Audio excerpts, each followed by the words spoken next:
Bristol found Rondeletto nabbing redemption in the first round. After narrowly missing out on the championship, he took a victory at the short track. Now heading off into a classic 1.5 miler, he'll face very different challenges. We'll see if he can keep up the momentum as we get ready to watch round 2 of the PRL NASCAR Cup Series. And you'll see it all live here on the Global SimRacing channel. Hi, I'm Joe Peak, and with me in the booth is DJ Clark. Behind the scenes is our director, Zach Johnson, and he's using cameras provided by Dougie Beard. Las Vegas might be better known for Elvis impersonators and gambling on the Strip, but this place has become a hotspot for car enthusiasts too. Let's head to our track guide to learn about this iconic oval.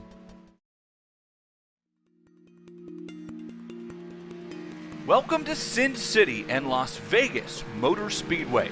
The sprawling motorsports complex located 20 minutes northeast of the Strip is home to some of the nicest racing facilities in the nation. Known as the Diamond in the Desert, the crown jewel of this facility is the 1.5-mile D-shaped oval constructed in 1996.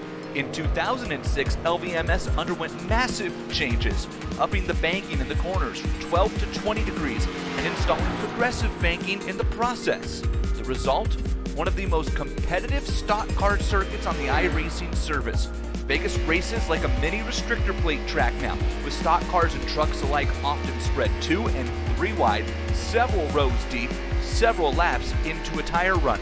The D-shaped front stretch allows for side-by-side racing action to continue down onto the apron as well, and both corners provide equal opportunity to set up a run on the top side or dive down under an opponent on the bottom. Starts and restarts here are especially action-packed, truly one of the most diverse ovals on the iRacing service. In 2018, NASCAR added a second Cup Series date to this track, giving the facility a pair of triple-header weekends with Cup cars, Xfinity, and trucks all competing. Well, that's our look at Las Vegas Motor Speedway. It's time to roll the dice. Enjoy the show.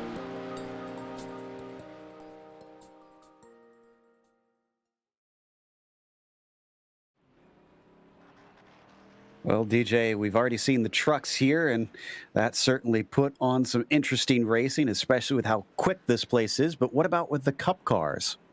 Well, with those Cup cars and the increased downforce in horsepower, I think it's going to be even a faster affair around here at Las Vegas. Relatively high banking all the way around means you're not going to be having to do a lot of lifting off of the throttle, and we should see some multi-groove racing around this D oval. Look for some good runs happening all over the place. I think this is really going to be a match of strategy and just sheer tenacity on who can get their way to the front. Well, that'll be fun to watch, no doubt. Before we get to that, we do have to go through our sponsors because our broadcast is brought to you by ASR. Owned and operated by passionate sim racers, Advanced SimRacing designs and builds the sturdiest and most durable aluminum profile racing simulation cockpits available in the market today. Visit them at advancedsimracing.com. It's also sponsored by RaceLab.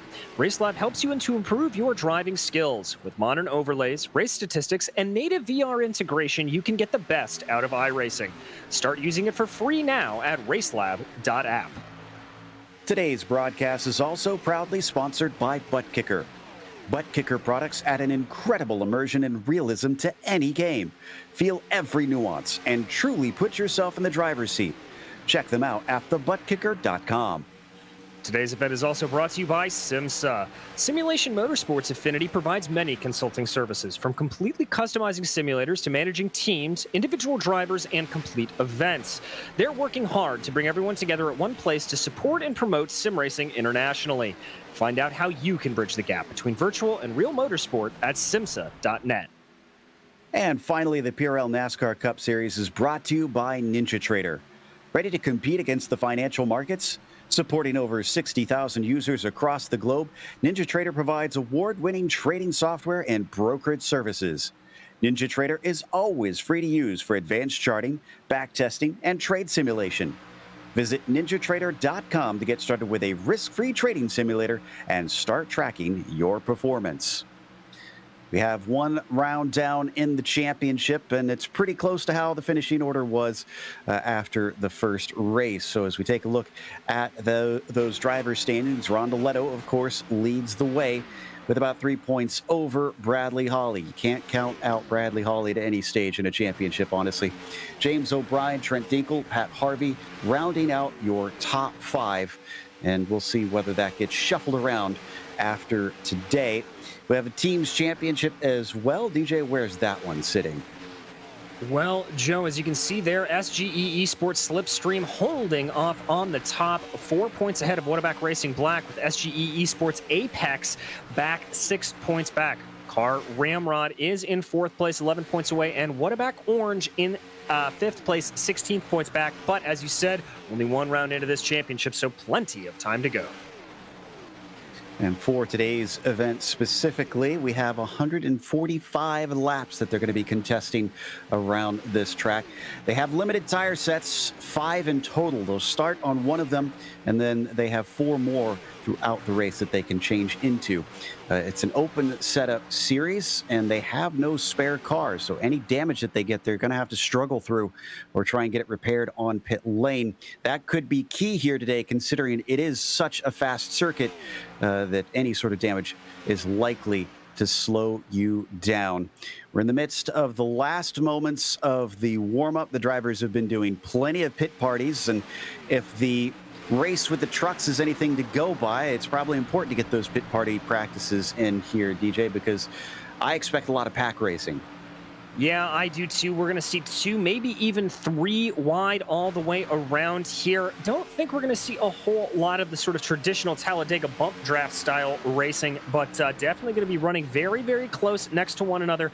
Be interesting to see if anybody's going to take advantage of that super high line, try to use that outside line to gain a little bit of side draft as they head around. But as things stand right now, I think this is going to be a race where we are going to see a lot of action, a lot of passing, and unfortunately, maybe a lot of accidents. Now, this race is going to be starting just sometime after 5 p.m. virtual standard time, maybe around 5:30. So we are likely not going to get the sun down too low in the sky. You can see it's still 72 degrees Fahrenheit, which is actually mercifully low for most Vegas races, I have to imagine. But for what you'd expect, or at least usually hope here at Las Vegas with a setting sun, they're not going to get a whole lot of it. Yeah, they're not. So I think that's definitely going to change things up a little bit for these drivers, maybe factor into some strategy decisions in terms of when and where they maybe decide to take tires necessarily as they work their way around this track. Cool conditions, not super abrasive. It's pretty smooth out here at Vegas. So definitely a lot of things to take into consideration. As I've been watching this warm-up, I've been keeping an eye on Rondoletto and where he's been able to put himself on the timing sheet. So far, 3rd, not too bad for him. Andrew Payne is the one that has been extremely quick, and Bradley Holly, as is usually expected, to be honest, is pretty far up the timing sheets. But regardless, it seemed like Bristol kind of raised some eyebrows because some of the drivers said after last race that Rondoletto kind of looks like he's cleaned things up. He's consistent now. He is very strong all around. Is he going to be one that will wind up dominating this season? Very well could be if things continue to go on the way that they were, but you can't check out a whole lot of the other drivers out there that always seem to have strong cards. Looking especially at a lot of the private label boys out there, they are always very strong, including James O'Brien and some of the other drivers for that team. They had a bad race out at Bristol. Maybe this is their time to turn it around. It's not only the championship for this season they have to worry about. There is also, of course, the playoffs for the year-long championship that they hold. The playoffs only take place here for the Cup Series in this last quarter of the year. So the final season, the winter one here. So as we take a look, you have ways of telling who is in the playoffs, and they've marked up the cars with the spoilers, the banner, and the front splitter there. So keep a lookout for that bright blue color, and that's how you can tell if someone is fighting for the overall here at the end of the season. They'll have the first 3 rounds for the first stage of the playoffs, and then it will be chopped down as we head off into the qualifying. Another driver before we get some times in here that we need to be watching is Josh Conker. Did not have a good start to the season, unfortunately. So today he really needs to bounce back. Yeah, he very much does. And in a wild and unpredictable place like Vegas, that may be a chance for Josh to do so. It's pretty quick there in the warm-up, so he may have a chance to rise up as we watch Ron DiLetto there coming out to set his first qualifying time. Remember, it's a 5-minute session, 2 solo qualifying laps for these NASCAR drivers. Indeed. I'm seeing who our first one is. It looks like Cowgill is going to be our first to set a time as he is out there already on his flyer in the number 31. There he is on screen now. And everybody else will have to meet the mark that he sets as Patrick heads it into 3 and 4. We are expecting second lap will be the important one since they do have to get these things spooled up, and they're very much momentum cars at a track like this. First time through, though, we'll at least put a 29.9 on the board. Is indeed. So there you go. Patrick Cowgill at the top. Payne behind him. Trent Dinkle just waiting for more of these cars to cross over the timing and storyline. Octavio Rondoletto jumping his way up into 3rd place as more and more come to the line. James O'Brien sits 3rd in the championship, and he is coming down and across as Patrick Cowgill on his 2nd lap. Also finishing up his qualifying. He's been displaced by a couple. A 29.522 will put him back up on the point. Only temporarily, though. Andrew Payne immediately topples him. Looks like Ron DiLetto good enough for 2nd on his 2nd lap around. So front row start for him potentially. Dinkle into 4th. Zivkov with a great one. He displaces the others on the front row. Goodell as well. Yeah, Michael Witt jumping his way up into 3rd place as well. A couple more drivers coming to the line here. I see Hubble, Brandon Walter, able to bump his way up into 8th place. Raphael Hubble there, Hubie there, rather, up into 9th. Still waiting for about half the field to put in the time. There's some big ones. This is McCanny and Besaw Jr. coming in 2nd and 3rd. Let's not forget, we still haven't got a time from Holly as well as Josh Conker. So they could easily change things up at the front as O'Brien winds up in 4th on his 2nd lap. Holly just starting his first flyer. Yeah, so he's for sure going to be one to watch here, opting for that higher line around here. Now, that's obviously the technically longer way around the track, but it is going to allow him to carry a little bit more momentum and, as a result, a little bit more speed around there as he goes. So Holly hoping to get some good times here. Let's see what he's got as he comes out of turn 4. First time lap for Bradley Holly. The 184 will set down a 30.1. Good enough for 20th, but again, we're expecting this to be the one that counts for him. He immediately ducks back down low, tries to take the shortest line around the circuit now. With 1:20 left, there is still time for drivers to get back out there and try to get both laps in, but they're going to have to hustle.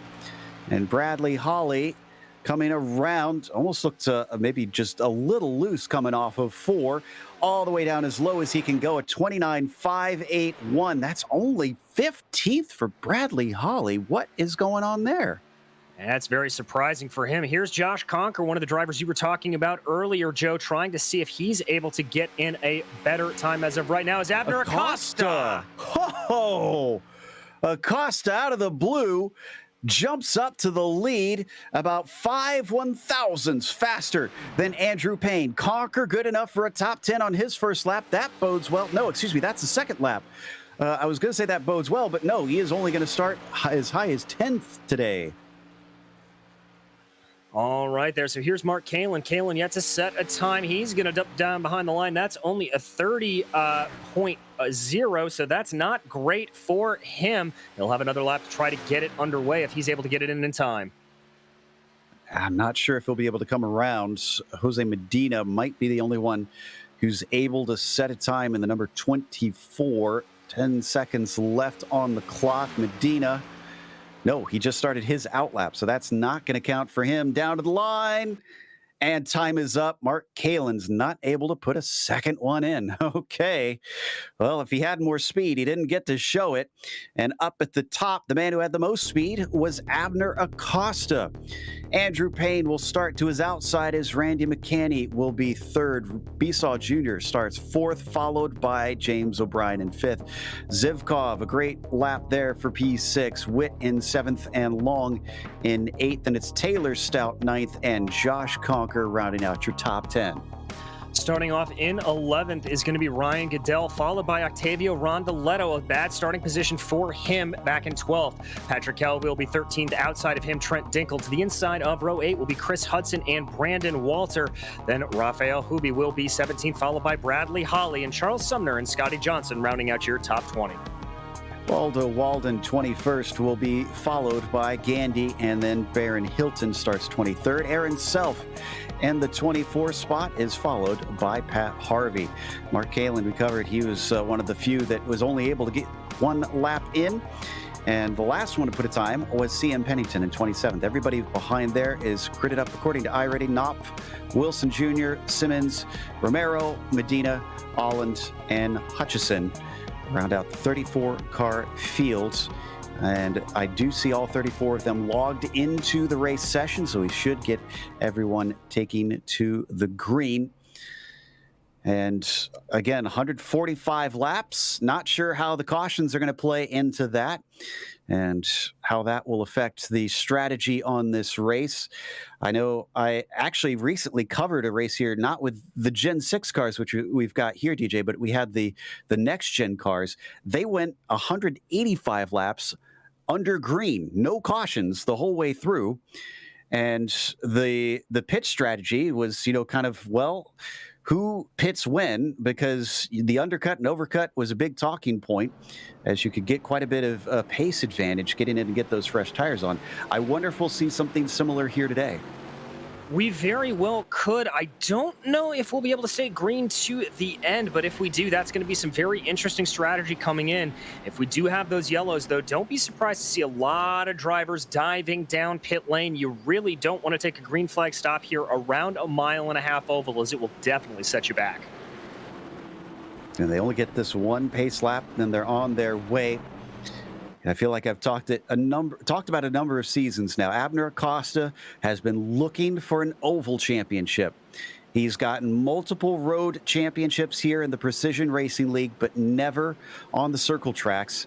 But he's been darn close a number of times and has been in contention for pretty much every season in the past 2 or 3 seasons, I'd say, on both the trucks and the Cup cars. So he's certainly got the knack of this. The question is, can he put the entirety of the season together? Right now, he's looking good.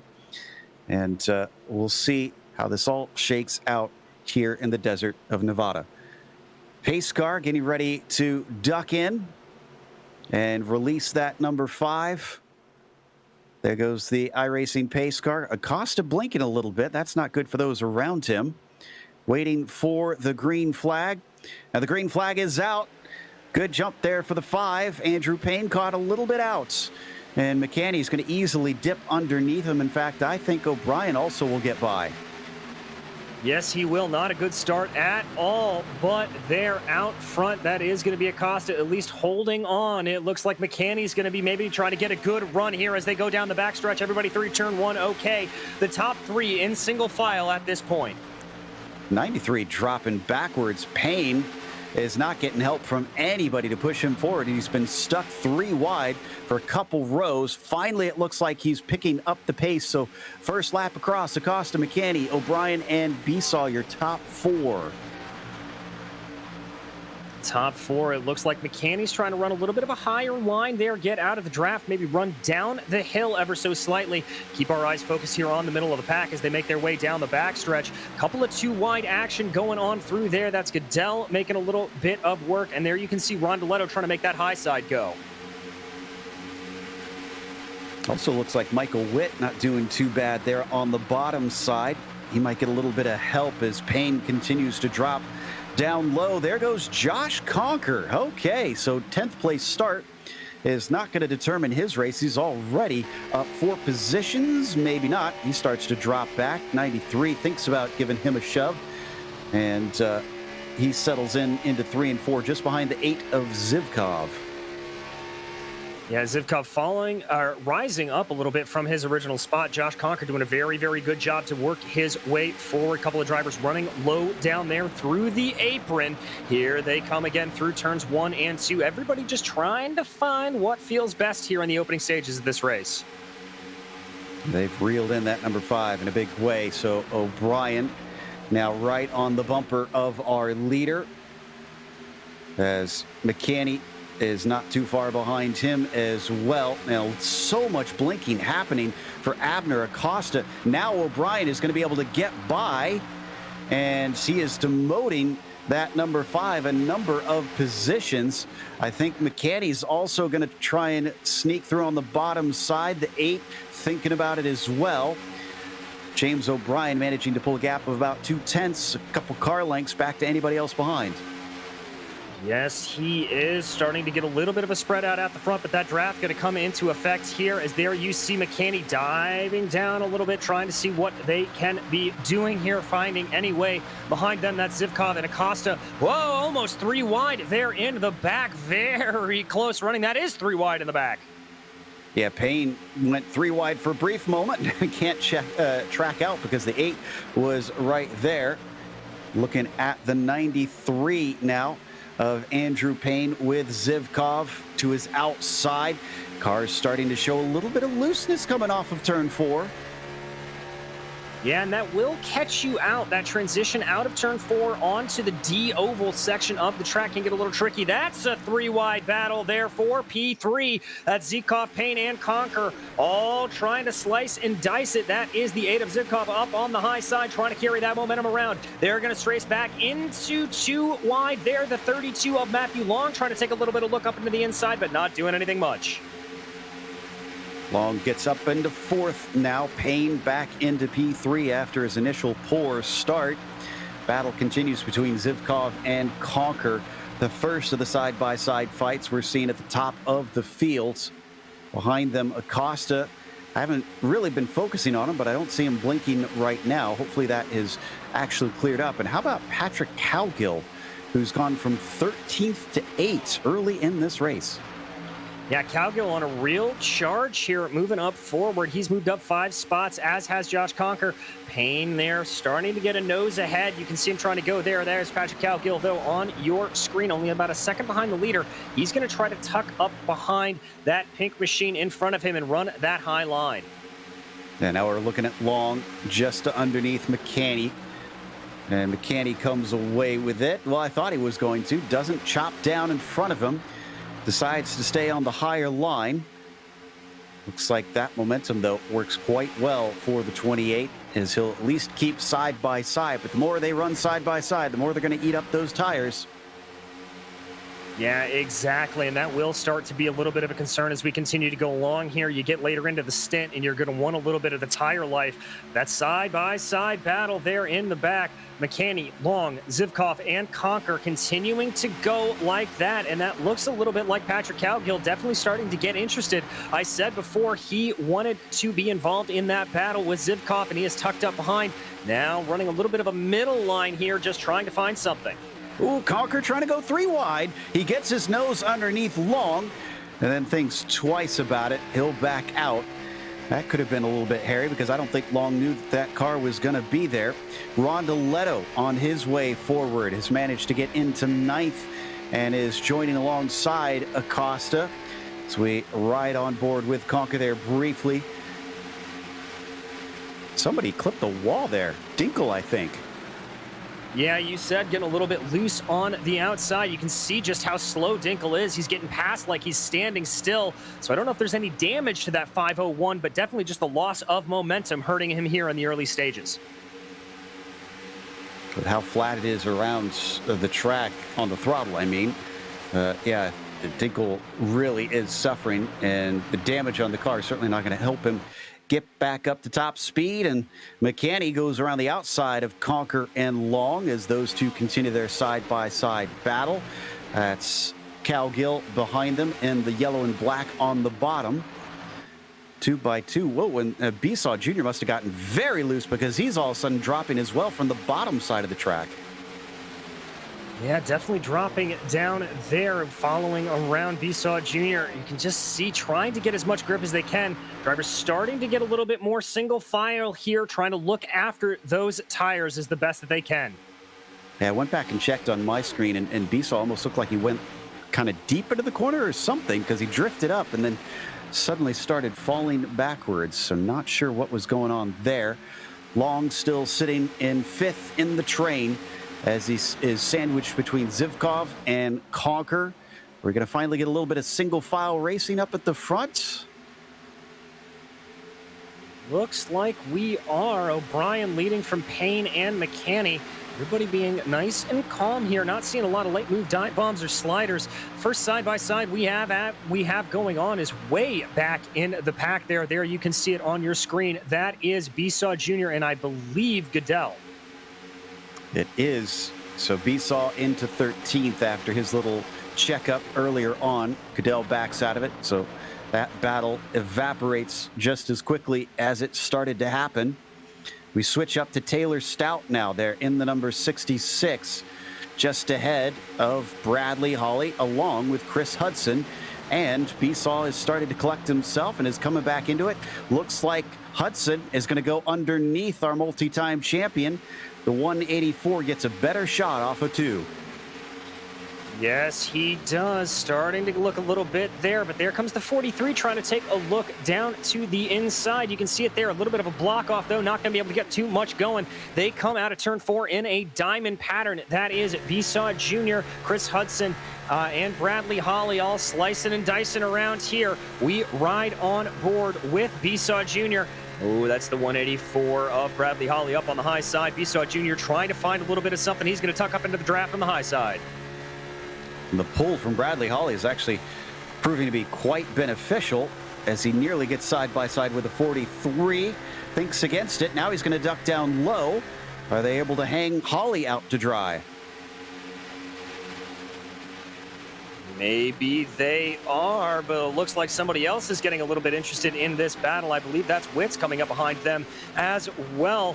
Trying to get Besaw Jr. there to hold it out. Wow, good run on the high side for Bradley Holly. He's at least probably going to be clear by the time they go into turn 3, and indeed he is. Now it is up to Chris Hudson to see if he can make the low line work, but Bradley Holly heads up move, cuts him off. Besaw Jr. trying to get momentum to work on the high side. He's able to get by a little bit. Everybody's slipping and sliding out of 4.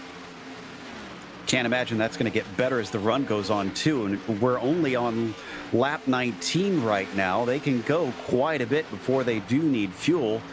Wonder if that will be a determining factor and perhaps our most likely cause of a caution if we get one.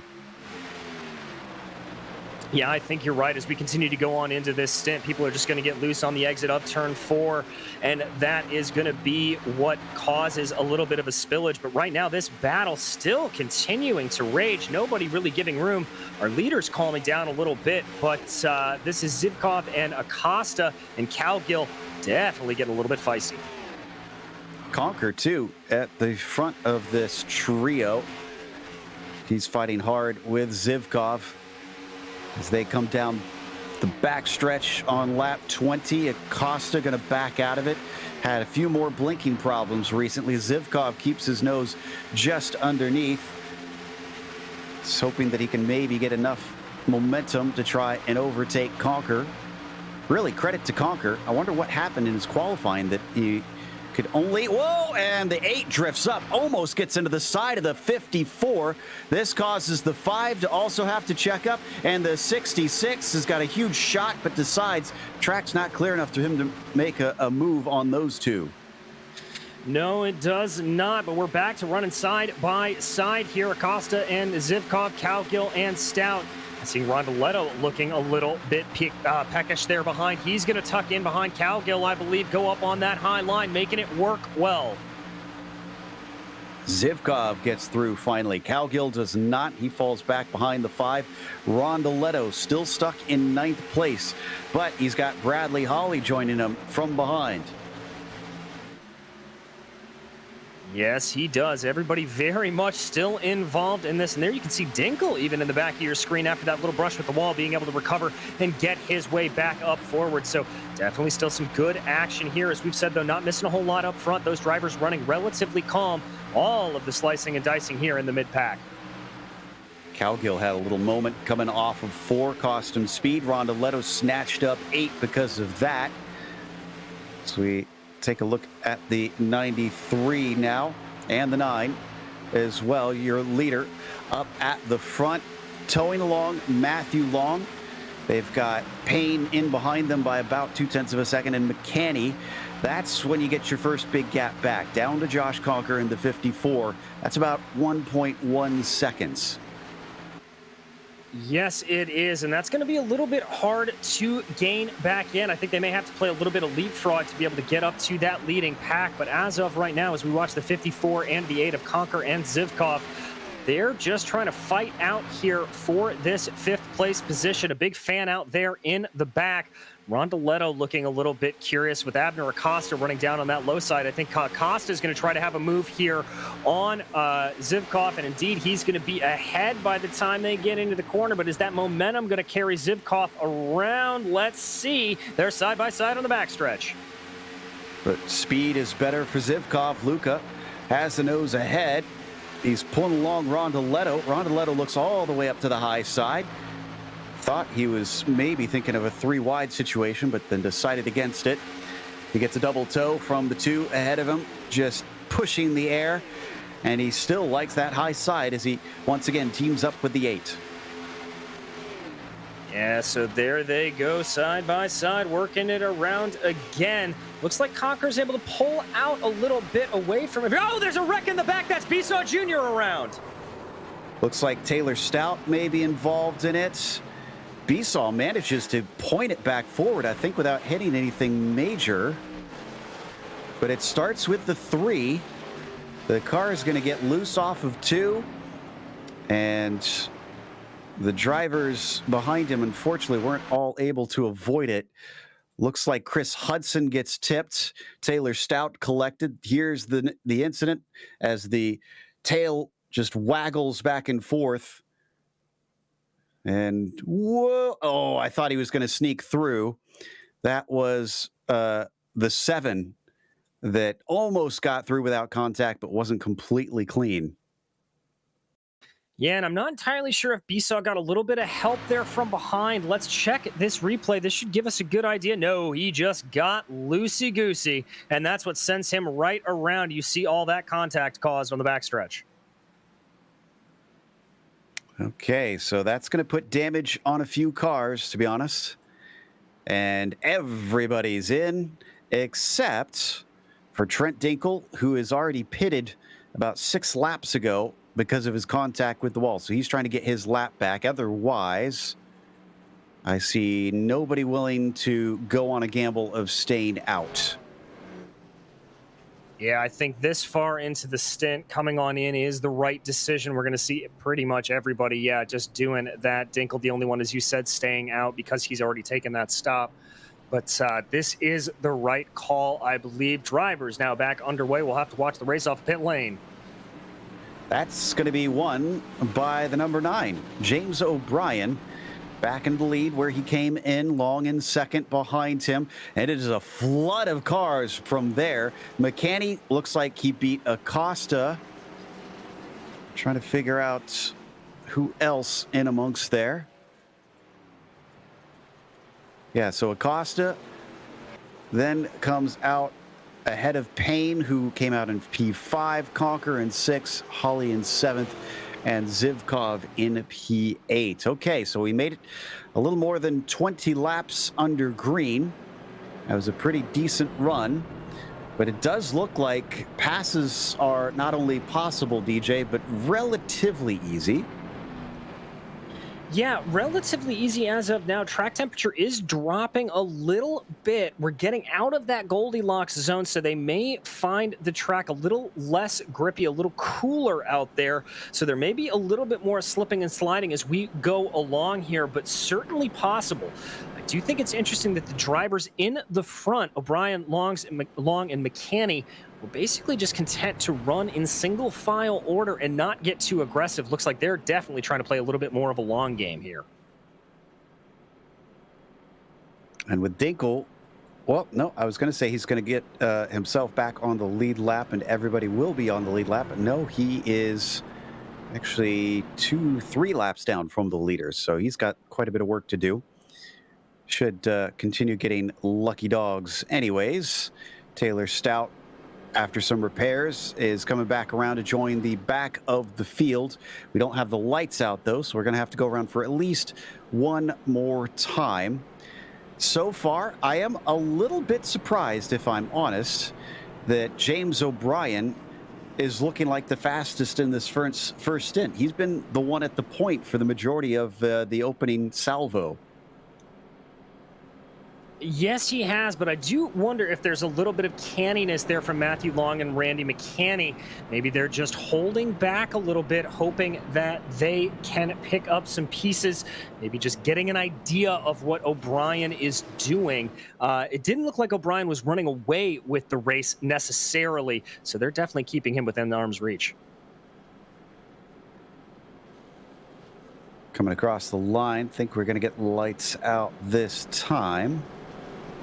And yes, lights are out on the pace car. So we'll go double file. We'll get restarted on lap 31 out of 145 with all 34 cars still racing on the track. But this time with James O'Brien starting on the front row next to Matthew Long. Our first two that were on the front row before. Acosta is going to be restarting from fourth and Payne in fifth. So it'll be interesting to see here on this restart if any of those drivers that we saw in that scrap in the second pack are able to move their way forward, maybe bring that battle up to our leaders of O'Brien, Long, and McCanny. We will have to see as we get ready to watch this iRacing pace car pull off and give control of the field over to James O'Brien.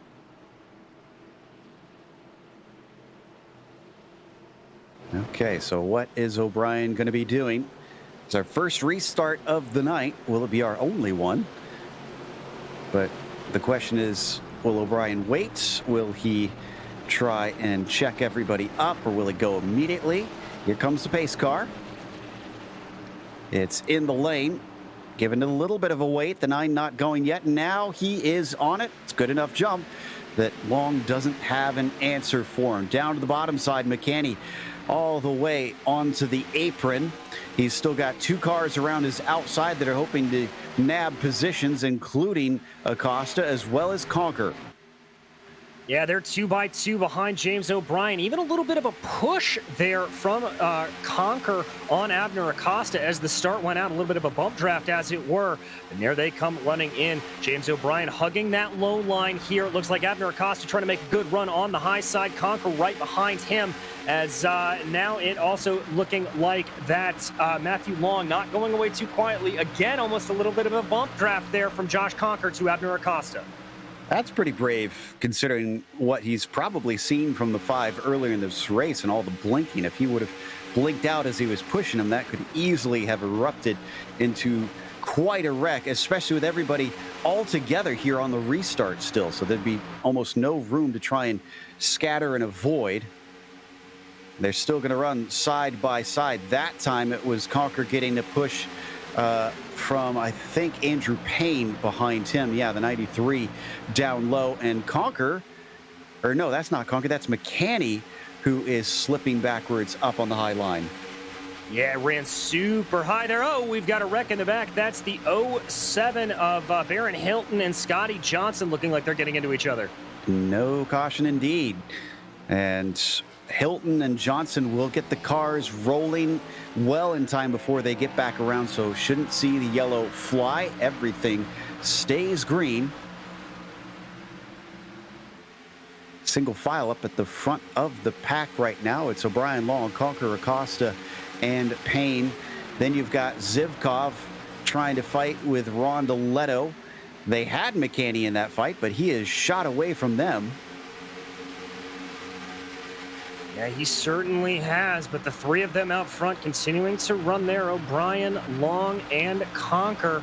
Costa trying to hold it up. Good little multi-car battle in the back there. Octavio Rondoletto doing a good job to carve his way up through the field from his starting position of 12th. He's currently up 5 positions. Matthew Long now making a move for the lead along the outside of James O'Brien. Conker trying to figure out which lane he should take going through there. High side has shown momentum can be quite valuable at this track. Not this time, though. O'Brien's still going to lead the race, but Long's not giving it up. Josh Conker, maybe Long is giving it up. He's going to fall completely behind that 54. Yeah, eat my words. And Matthew Long gets back into line. He took a small attempt and then decided maybe it's better to just ride here early in this race. Yeah, he still looks a little bit racy. He's all over the rear fender there of Josh Conker, just trying to see what he can see. But I think that checkup a little bit is allowing Abner Acosta to pull in a little bit more. He's only about, I would say, 7 or 8 car lengths back, as he's going to bring the rest of that train with him if these leaders aren't careful. Off of 2 down the backstretch once again.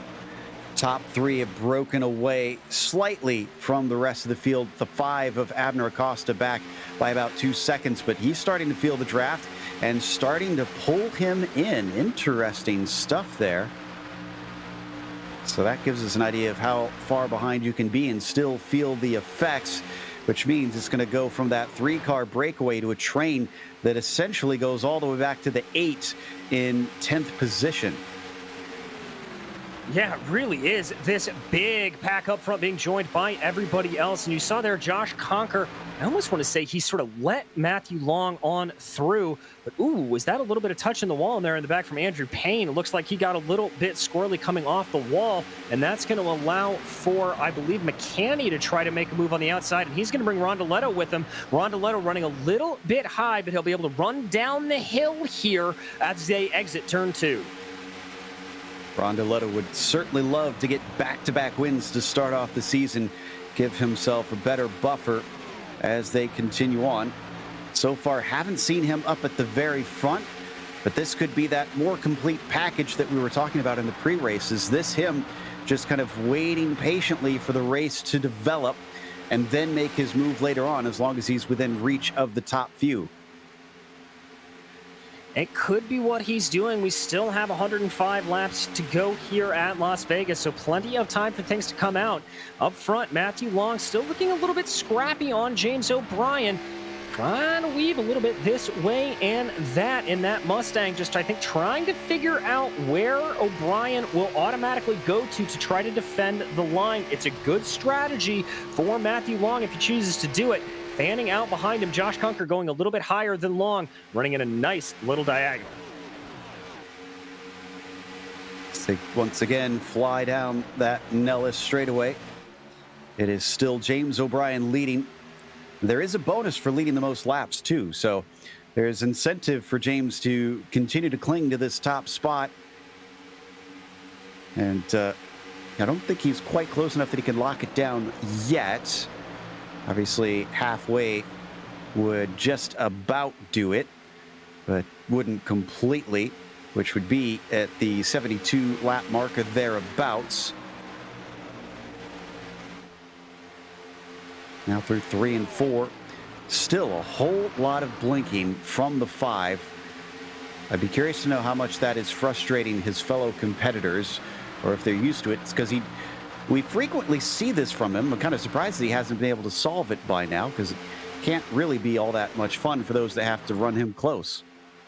No, it certainly can. I'm surprised Race Control hasn't said anything as well. But what gets frustrating for his competitors around him, Joe, is the fact that when Acosta blinks like that, it affects the cars around him because he's not there on the track, so they can't get the benefit of the draft. And it's like you're popping out into clean air and getting that full face of dirty air right in front of you. It'll slow the car down a little bit. So outside of obviously the worry about where he'll turn up when he reappears.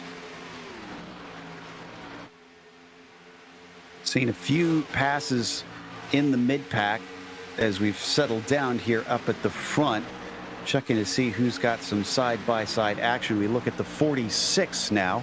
This is Daniel Simmons. And both in front and behind, cars going offline to try and fight with him. Kalen all the way up to 12th after he failed to set a representative time. Sumner is to his bottom side. Yeah, some good action there in the back. You can see them running around. Kalen getting pushed up the track a little bit. I believe that's Daniel Simmons trying to maybe make a look down on him, but he's going to be able to hold that off for now. So Mark Kalen qualified 26th up to 13th, looking for 12th, gets it all the way down low onto the apron. Just behind them, the 46 of Daniel Simmons going to ride the high line and tow along Jamie Knopf in the process. Waldo Walden also getting a nice tow in there. The 48, though, is strong and slingshots past Kalen. Yes, he does. So some good action there going on. Simmons being able to hold that line. Kalen and them doing well. But Daniel Simmons right now, unless my eyes deceive me, is your biggest mover of the race thus far. He is up 17 positions. Whew. Impressive stuff. That said, he did not qualify. And I don't think we had any end-of-line penalties. I did not see any earlier today unless that had changed recently. The 46, I think, did that voluntarily, and it's not hurting him too badly. Ooh, is Acosta in a fight with Conquer right now? I think they are for third place. Yes, indeed they are. That's going to be Conquer up to the outside, trying to carry that momentum. Acosta holding down on the low line. Looks like for now it's going to be advantage Acosta as Conquer's going to pull in behind. Maybe look for a little bit of a crossover here going down the backstretch. No, he's going to dive that on up, but that's going to allow for McCanny to poke his nose down to the inside of Josh Conquer. Let's see if that's going to be able to do anything. No, he's going to be able to hold that line. They all cross over the start-finish line. That is definitely Conquer losing a little bit of ground to Abner Acosta, and McCanny closing in on the back of that pink and white machine.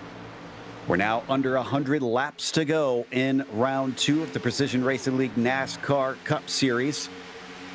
Not halfway quite yet, but we're getting into the thick of it. Pretty much everybody has taken at least one pit stop, but we've only had one caution to really give drivers a good excuse to come down to the lane. Holly clearly struggling a little bit with that car, one of those that seems to have a loose one, and because of the interruption in his momentum, Brandon Walter, well, he's going to try to go by. He starts to lose the speed down at the bottom. Zivkov wants to too. He gets the door slammed shut in his face.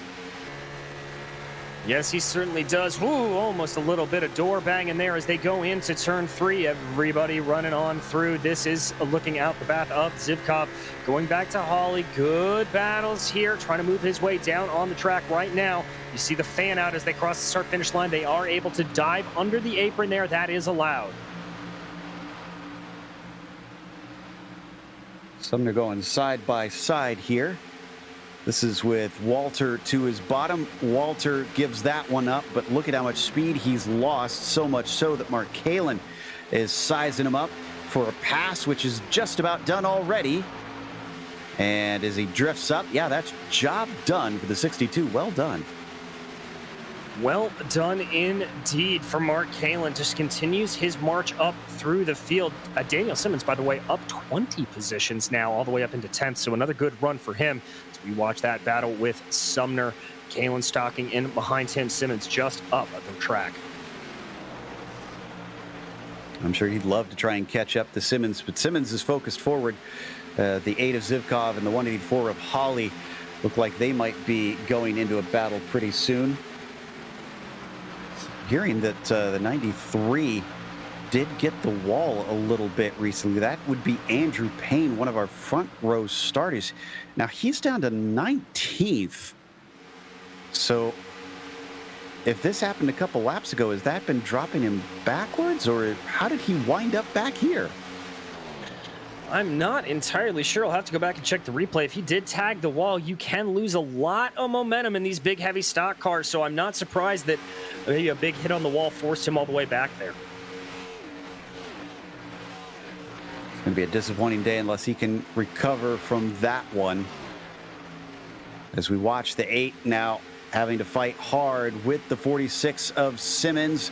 I don't think Simmons has the speed as he starts to drop back down the back straightaway. Comes back on him with a shorter line around 3 and 4.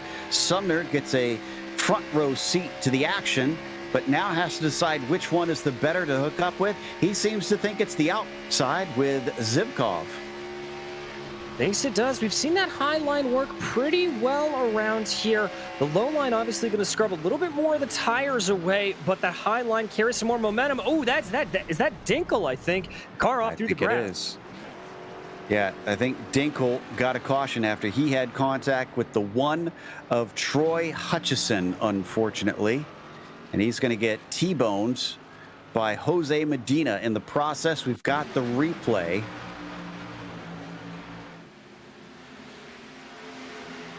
Now there's the initial touch. That's Dinkle starting to go around. Actually gets knocked back forward. And the 44, that's CM Pennington. If we want an onboard, this is a wild ride. And he did a good job of keeping this from becoming a worse situation. Yeah, he really did. I'm not even sure if he picked up any contact there, if that was a full avoidance. This is on board. I think he got out of that cleanly, Joe. I think you're right, too. Great evasive maneuvers. Unfortunately, he's still only up to 31st, and he seems like he's been lacking pace today. So not sure how much of a difference it'll make, but it will allow him to keep racing, which sometimes that's the most important thing. As we are now back live, it is lap 56 out of 100. It is indeed, and it looks like most of the field here electing to come down pit lane, if not all of them. Again, a good call here. Get those tires, get some fresh fuel into the car, and be able to take back off again. Does anybody maybe dare with a 2-tire call here, or is it 4 all the way for everybody? Acosta's hit his stall. He's been climbing back forward. The 93 finally into his after a long wait, trying to come down pit lane. And Long is looking quick out. O'Brien. Oh, Acosta. Did Acosta get both of them? I thought he did, but he's letting both through. And it appears he's going to return in second. He did beat Long. Now that is a shocker. It was not a terribly quick stop. It's just that first pit exit for the number 5 paid huge dividends. Yeah, it very, very much did. And so that puts him right up behind his teammate, 2 private label team hype drivers, right on up there. So that's going to be bad news for the rest of the field. We may see a little bit of teamwork out of these 2 guys to try to prevent anybody getting on by them. And I think we're going to restart on lap 59 this time through. Getting ever closer to that halfway mark. Nothing significant about that, but certainly will inform the driver's pit strategies, I imagine, both on rubber and fuel. I think going to check the lights on the pace car. No, they have not gone out yet.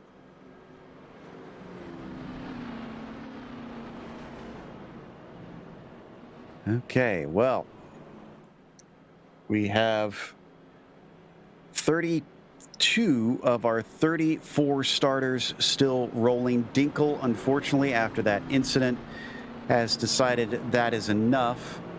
Scotty Johnson, for some reason, has retired, and that was not a forced retirement. I'm seeing he manually disconnected, so I don't know exactly what happened there. Yeah, I'm not sure either. Maybe just some damage or not feeling the car necessarily. Yeah, with it being open setup, there might be some guys that just have decided it's not worth the risk, especially if it's starting to get loose in some of those corners. If they're towards the back, not really fighting for much and don't want to be a danger to be causing yet more cautions, of which this is only the second today. While Acosta continues to blink like a caution light, in and out constantly throughout this race.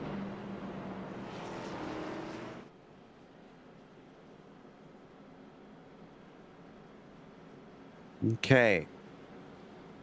We've now got the lights coming off on the pace car. We're hearing that Medina who gets the lucky dog, is getting back out on track. Should catch up to the tail end of the fields.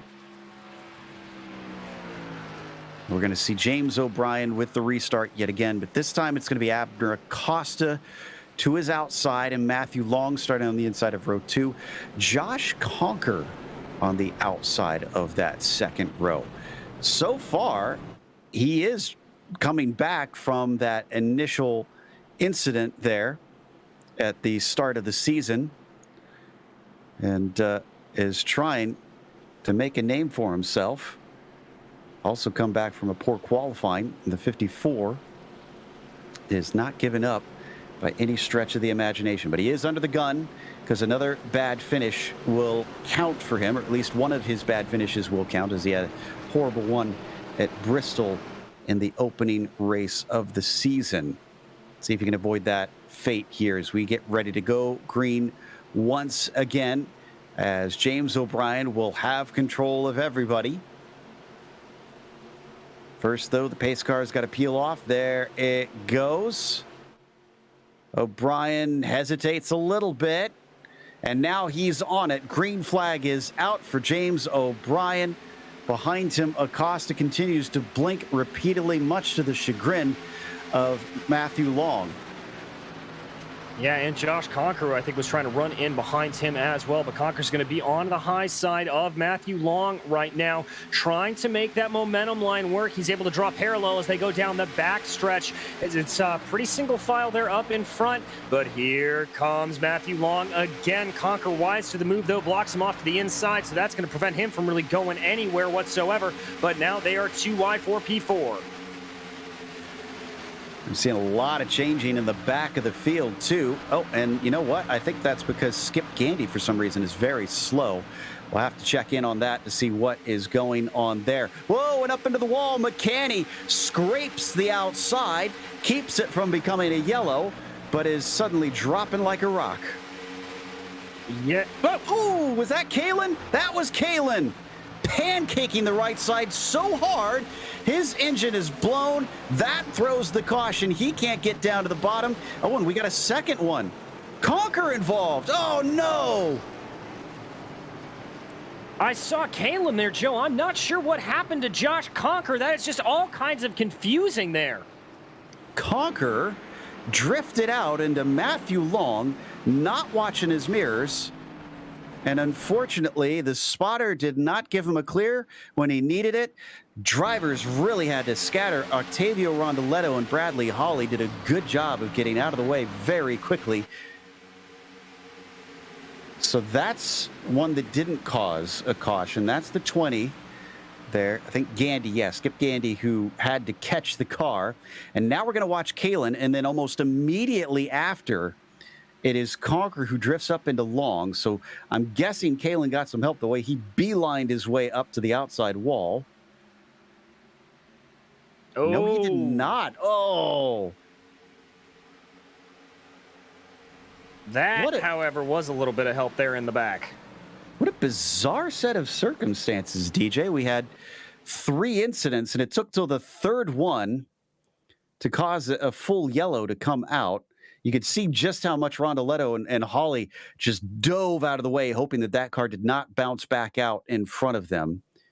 I'm really shocked at Kalen, the way that car snapped, how it did. We're going to take one more look at the incident that brought the yellow out here. Long thought he had space. To his credit, he did. That was a good hole to pick up, but it just kept closing and closing when he thought that Conker knew he was there. Yeah, it very much did. Just kind of that usual incident that we're used to seeing around here, sadly, just getting out into the wall, but that's going to reset everything. I don't think any drivers are going to want to come down into pit lane that don't need repairs right now. We've only been green for about 6 laps, so everybody should be good to go, unless maybe a driver or two in the back decides to go on just a little bit of an alternate strategy. Conker gets rolling before the pace car comes through, so he's going to try and stay on the lead lap, get that damage repaired as best he can. And some discussions between Hawley and Acosta about Acosta's blinking. Bradley not too glad about it, but they are having at least a little bit of a laugh on it as well, because it sounded something to the effect of, Brad, you know this happens every time. And he said, yeah, I know. So I think this is going to be a good time for us to take a quick break. We're going to come back after a brief moment here. We hope to take you to the end at Las Vegas for round 2 of the Precision Racing League NASCAR Cup Series.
Welcome back to Las Vegas Motor Speedway. We're going to restart here on lap 66 as we have our third caution of the day.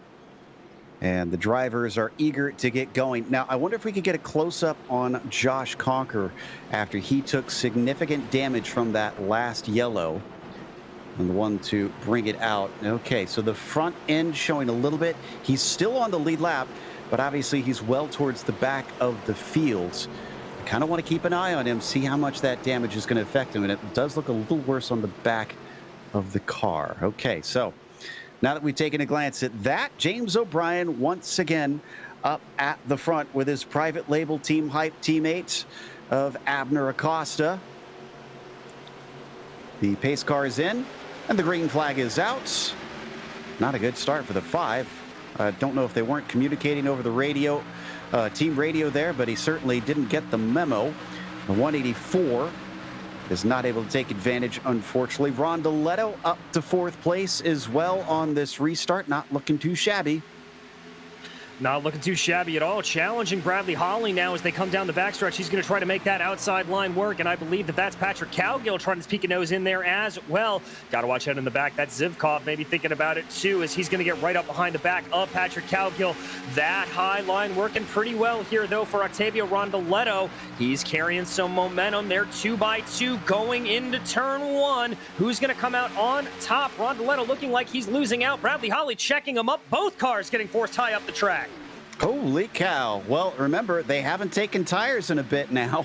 So I wonder if they're starting to feel the effects as they get a little bit loose on restarts with cars all around. Rondeletto losing some time. The 8 trying to challenge him, but he's going to fight back and be able to pull in front. Immediately gets to the bottom. Immediately gets down to the bottom, trying to hug onto that white line the best that he can.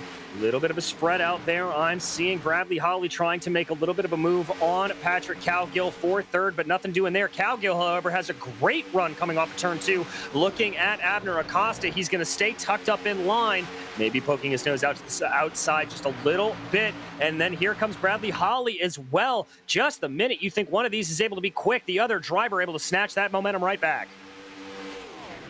Cowgill's been one that has certainly been coming to the fore lately. And he showed his consistency has been invaluable as he is part of the playoffs this season. You can see it on his car with the spoilers. Holly, in the meantime, now side by side with Rondeletto. The green car of the number 48 is going to be able to get ahead. Holly tries to get in before the 8 can keep him from taking that gap, so Holly stops the bleeding at 5th. Zivkov still back in 6th. Yeah, Zivkov taking a little bit of a higher line there, just trying to find some alternate momentum to maybe get a good run on Bradley Holly. Doesn't look like it's quite working there. Octavio Rondoletto running down to the inside now on Patrick Cowgill, seeing if he can make that work, almost banging doors between the two. Rondoletto trying to exit low, giving the 31 plenty of space coming off of turn 4. But just doesn't have the speed that he would like. Once again, drifting high. The 184 getting very close with the 8, almost giving him a touch in the middle of the corner. Off of the turn, though, he's like a rocket ship. The 184 gets right back up next to Rondoletto. Does indeed, and there's Zivkov trying to make a look down to the inside, tucking up behind Rondoletto, trying to push Bradley Holly out to the outside. They're going to go 2x2 here a little bit into a nice little pattern, diving into turn 1. That's Rondoletto beside Cowgill, and that's Holly and Zivkov. Zivkov looking like he's got the good line. Is he going to try to slide up and block off any momentum from Bradley Holly? No, he's not, but he's going to be able to hold on to that position. And behind them, I believe that is the 28 of Randy McCanny starting to poke his nose in there as well. But Rondoletto did get by the 5, so that's going to move himself into second place, finally splitting the private label cars. And they go single file for the top 5. No, they don't. Rondoletto likes that high line. He's going to try the shot off the turn and see if he can attack the number 9 and try to stop him from taking more laps in the lead. Not enough there this time. No, not quite enough, but this is a battle that we saw play out several times last year. Wow! Trying to hold off the momentum on the high side was Rondoletto, and O'Brien trying to cover it off the best that he can. Rondoletto forced to check up a little bit. He's now going to look down to the inside, but that's still going to be nothing doing. Goes back again to the high side. Abner Acosta looking low. Is he going to have enough momentum to get things moving around? But they've got to watch out for Patrick Cowgill, who's getting a bit of a bump there from Luka Zivkov. Boy, we just about had a repeat of that wreck between Long and Conquer on the front stretch. Thankfully, O'Brien and Rondoletto saw that one coming and kept out of it. Meanwhile, Cowgill, Zivkov, McCanny, Holly, all fighting for what is effectively 5th position. That belongs to Zivkov currently.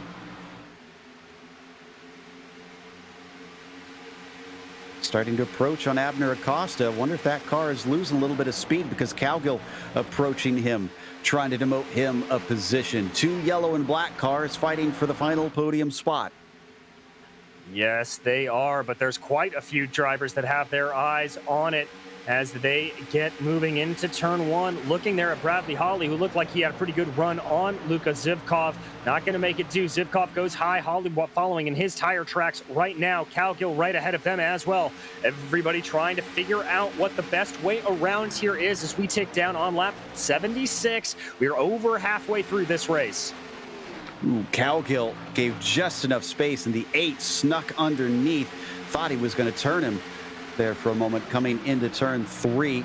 The 184 now trying to figure out which one to hook up with. First, he thinks Patrick Cowgill up on the high side. He's going to stick with it, but he leaves the door open for McCanny, and he drifts nearly into the outside wall. He had to chase that thing all the way up the exit.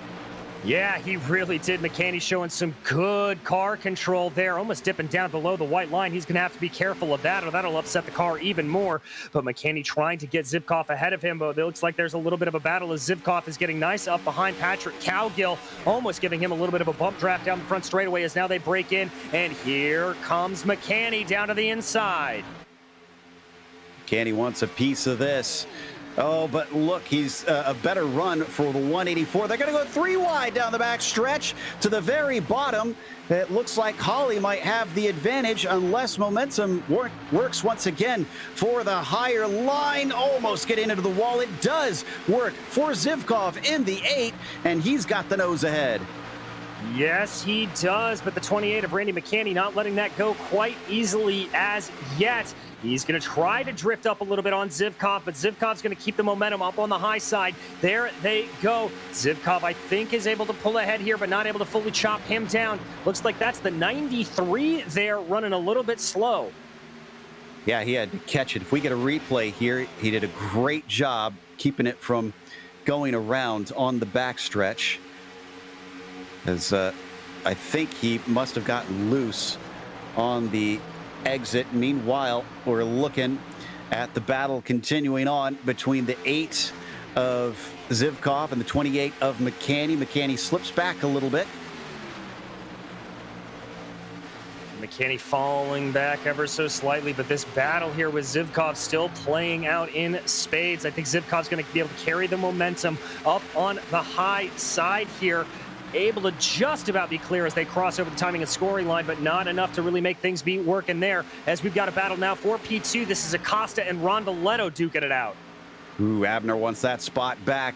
Rondoletto to his outside, and he's got the speed. We've seen the high line seem quite effective, though. I don't know if the 5 is going to be able to get this done. What this is doing is allowing James O'Brien to really streak away. Yeah, he's pulled out about a 0.7 of a second advantage already as those two drivers are going side by side all the way on back. That high line starting to pay out dividends there for Octavio Rondoletto. I think he's going to be able to pull ahead here as they get down the backstretch. But Costa keeping up right with him. Just a bag full of surprises there for that number 5. Off of the corner, and the 5s finally got it. Acosta back to P2. Rondoletto, who I thought was on a charge for a while, has seemed to run out of steam. Is that setup not handling as well over these long green flag runs potentially? Things behind them staying quite close as the 31 and the 28 nearly made contact, and I think McCanny had to check up because of that. He's going to let go of his spot to the 8. And we're already 83 laps in. So it is now well past the halfway mark of this race. Drivers starting to feel like it is go time. And we've seen a number of relatively long green flag runs. Yeah, we really have those dire predictions about a big wreck here not entirely coming true, but they are going 2 by 2 there, as that is Zivkov and McCanny keeping up their battle as Hudson and Knopf also making a little bit of a run. Bradley Holly and Daniel Simmons behind them. Simmons still one of your highest risers of the race. Just some fantastic action all the way back here. I'm a bit surprised to see Holly this far down. Not sure what his ploy is. He had to climb his way forward from 18th and had gotten up to the top 5 at one stage, but now he might be in danger of falling out of the top 10. And for those of you wondering, why are we focusing on Holly? Well, he's won multiple championships. He's often the fastest driver out here in the Oval Series for the PRL. So you can't, like I said, you can't count him out. And I'm not sure what he's doing. As the 31 and the 8 are going to make contact ahead of him. They get away with it, but that's the second time I've seen them drift a little bit too close to the sun.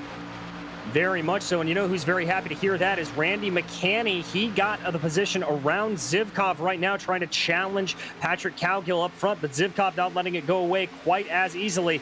Able to pull out ahead there. Zivkov losing a little bit of time there down on the bottom side. That's going to allow for the 43 of Chris Hudson to maybe try to make a move there going on the high line. My goodness, the progressive banking here, take your pick. Drivers can just pick a lane and run with it. They aren't always the fastest, but it's competitive at the very least. As the 31 continues to lead the pack, McCanny can't quite make the breakthrough to get into that 4th position. He continues to try as he takes that black car down low, and he appears to have it this time, maybe. Does he drift up in front of him? The 31's looking a little loose. Almost takes it to the outside wall.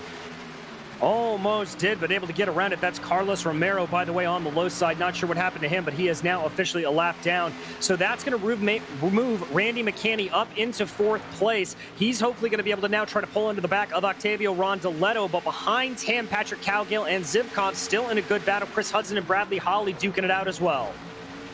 We're up to 31 laps since these drivers have been able to take tires. Oh, and once again, the 8 nearly making side-to-side contact. This time, it was with Hudson. Zivkov is a little daredevil today. I kind of am afraid that he's going to cause something. Yeah, he is really going for broke out here, and still a lot of racing left to do at Las Vegas. I have to say, McCanny really able to pull away from Patrick Cowgill right now into that 4th place position. But we follow here. This is the 43 and the 46 of Chris Hudson and Daniel Simmons as they're trying to work their way around. That's the 46 of Simmons. Thinking about the high side, goes for almost a little bit of a crossover. Payne. Oh, and we get a caution. Oh, no, it looks like the 4 of Romero. I see Conquer around. Conquer with more bad luck this season. This starts with Romero in the 4. He's going to get a touch, I think, from the 26 of Michael Witt. And then those behind him, because there was a whole pack of cars, were just the wrong place at the wrong time. Yeah, there you can see just boom, and Josh Conquer nowhere to go after that contact with Romero up into the wall. Conquer taking a big lick there. Romero may be able to get that thing down to the pit speed limiter. Yeah, it looks like he was able to stop in time to do that, so he'll be able to try to get some things banging away at that car. But yeah, as you said, Josh Conquer's luck just going from bad to worse. We ride on board with the 54. Trying to see if anybody managed to make an escape. I think Troy Hutchison is the only one, but he's going to have to get black flags cleared because he basically shot down pit lane to try and avoid the accident. And there's the view from Conquer with yet more damage applied to just about every side of that car. Okay, well, this is a boon for many of our front runners because they finally get to put fresh rubber on these cars, and we've seen many of them struggle here late in the stint. This will feel so much better than, but let's see, 3 stops, so they'll only have 1 set left after this if they've taken tires in every one of their stops so far. Well, if they've only got 1 more set after this, the way we've been running, I think that'll work out relatively well for them with only about 50 laps to go here. Split that stint down. Maybe we run for a little longer and then get those fresh set of boots near the end. Abner Acosta once again loving that exit right at the front because he's going to steal the lead away from James O'Brien. Rondeletto back out in 3rd, Cowgill in 4th, so no changes there. But Abner Acosta has just been reveling in his pit stall. We are going to take a very short break here on the Global Sim Racing channel after this stop, so we'll come back with yet more racing here at Las Vegas Motor Speedway.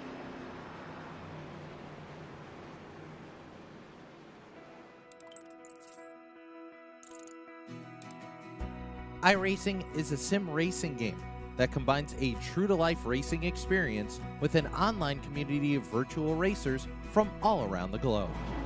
iRacing offers a multitude of officially licensed cars and tracks, laser scanned with millimeter accuracy.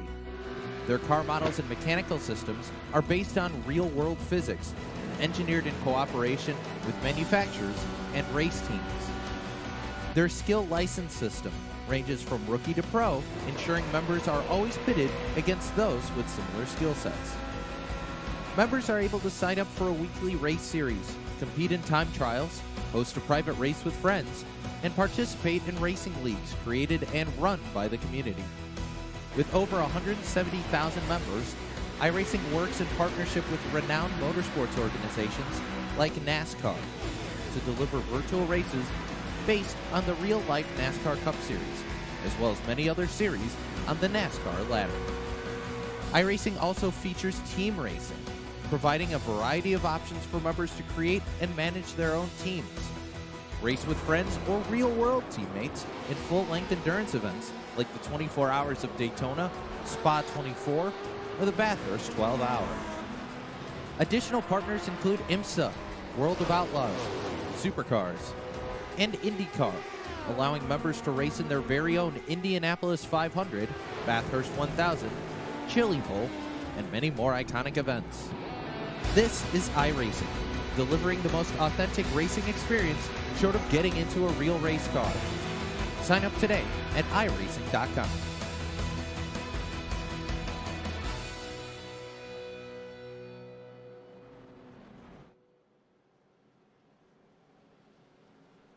Welcome back to Las Vegas Motor Speedway. It's round 2 of the Precision Racing League NASCAR Cup Series. We've had a few more DNFs added to our list. It was Dinkle and Scotty Johnson before. Well, unfortunately, Josh Conker's latest incident has ended his day. He has taken it into the garage. Jose Medina had a strange one. He wasn't involved in that wreck. He had a disconnect. His internet did not like him.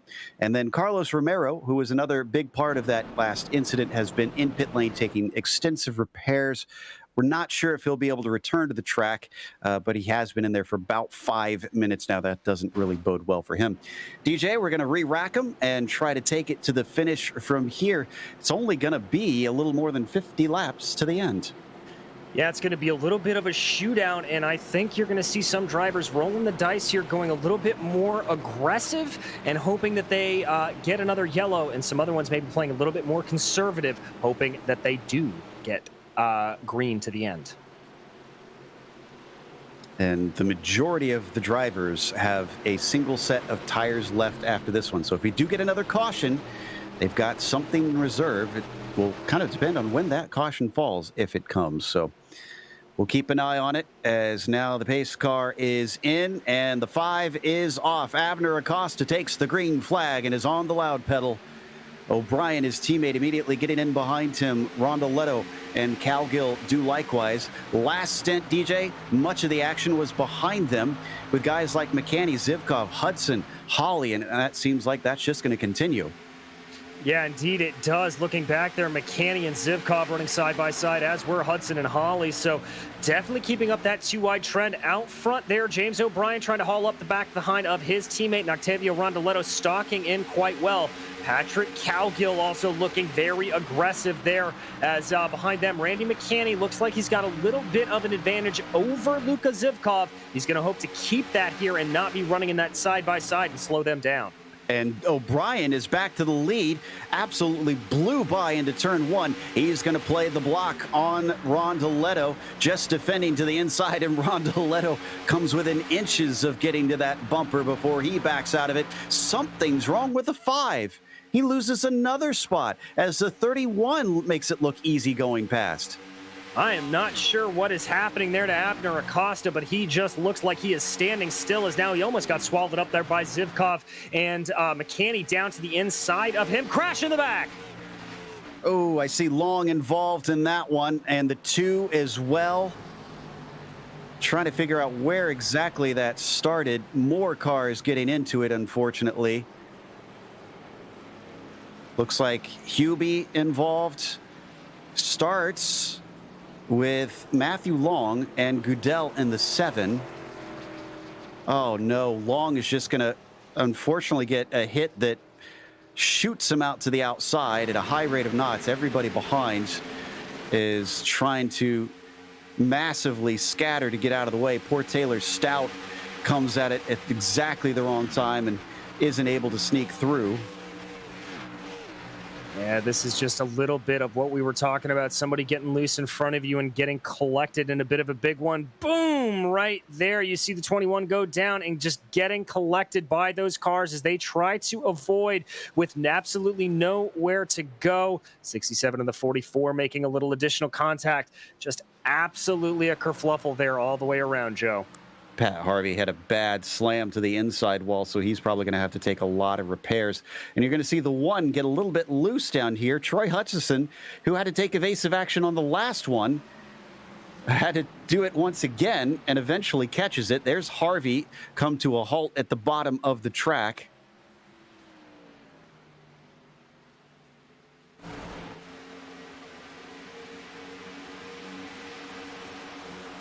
Yeah, just all that smoke and cars everywhere you look. It's no wonder it was difficult to tell where to go for a few drivers. I think we're going to get a few more DNFs from that one. Another quick caution. In fact, I think that's the first time we've had a quick back-to-back caution all night. Yeah, it is, Joe, and I hope we don't see that from here on out. Like to see some more green flag racing, as it has been absolutely electric. But I can tell you the one driver who's probably very thankful that that happened is Abner Acosta, who really just slipped back down the order into fourth. He'll be lucky that he'll be able to regain some momentum, gather up everything back under him, and keep going. What do you put that one down to? Because he hasn't looked like that all race long.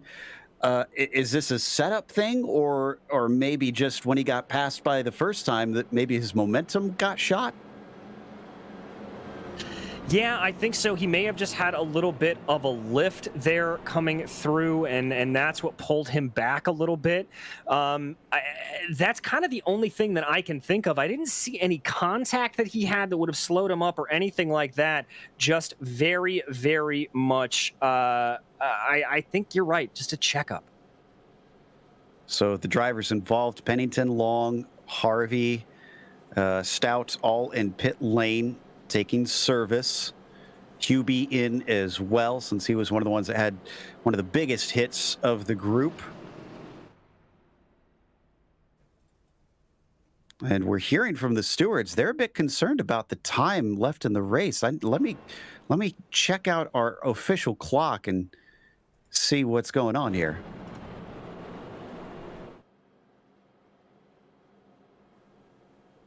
So we have 22 minutes left. Yeah, okay. It's gonna be close, but we are down to 45 laps left to go. They're doing about half a minute a lap.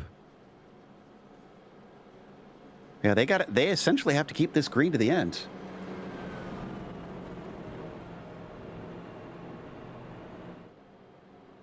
Yeah, they will. We don't really want to end up with a timed race here necessarily, but this is going to be interesting to see what it'll do, and that may affect some of the strategy here, Joe. Remember I was talking about maybe getting another yellow about halfway through the stint. I think some of the drivers who we may see now getting a little bit more aggressive now that we're into a timed race, running up against that clock instead of the full thing. I'm a bit surprised because this hasn't felt like a terribly hindered race when it comes to yellows. We've had a few here and there, but I didn't think that we were getting so close to the time. Regardless, James O'Brien certainly would like to see that time run out and get this thing over with so that he stops having challengers behind him. In fact, he might be leading the championship after this. It depends on where Rondoletto finishes. If Rondoletto stays in second, I think he will retain that points lead. Holly is, well, where did Holly go? He's still in seventh, but has not gotten up to the front quite like I thought he might. Not sure what's plaguing that black and blue 184. Maybe he's just playing possum and is waiting. I guess now's the time to go if he is, and we'll be able to tell quite quickly if he's got something in reserve. The 9 getting ready for the restart. Let's rack them and get going and see what takes us to the end. Is it going to be the timer or is it going to be the laps here today at Las Vegas? iRacing pace car going to release that number 9 machine. There he goes on into the lane. O'Brien waiting on it. Now he goes. Green flag is out. Rondoletto likes that bottom side. He's going to cover him off. The 9 back up to the high side. He opens the door. Rondoletto going to get underneath him. He can't come down on him. Rondoletto is through into the lead. Oh my goodness gracious, but maybe there's going to be a little bit of momentum there to carry James O'Brien around the outside. Rondoletto diving down to the low side and giving him that room to run the momentum line. They're side by side diving into turn 3. That looked like a little bit of a look from Randy McCanny trying to go down low, as that's Patrick Cowgill right in the middle of everything trying to hold out, and here comes Abner Acosta along the high line. The stewards asked them to try and make sure that we get to the end, but this doesn't look like they're trying to do that.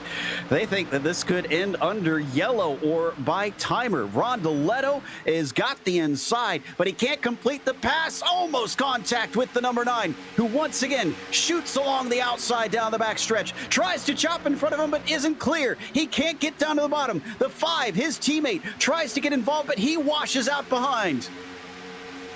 Trying to hold on to it the best they can there. 3 wide as they cross the timing and scoring line, with Patrick Cowgill just getting a nose ahead of Abner Acosta and Zubkov. As there they go, still 2 by 2 up front. Oh, James O'Brien almost coming down, and Octavio Rondoletto. Rondoletto getting a little bit more aggressive, trying to cut off that momentum from the number 9 as they continue to go around here, and it now looks like it's going to be O'Brien in the lead. He finally is able to solidify it. Whoa, Acosta had to chase the car, almost getting into the side of Patrick Cowgill. Somehow we avoid a yellow there. Cowgill retains that 3rd spot. Even in spite of all that battling, he's not caught the top 2. They're running away.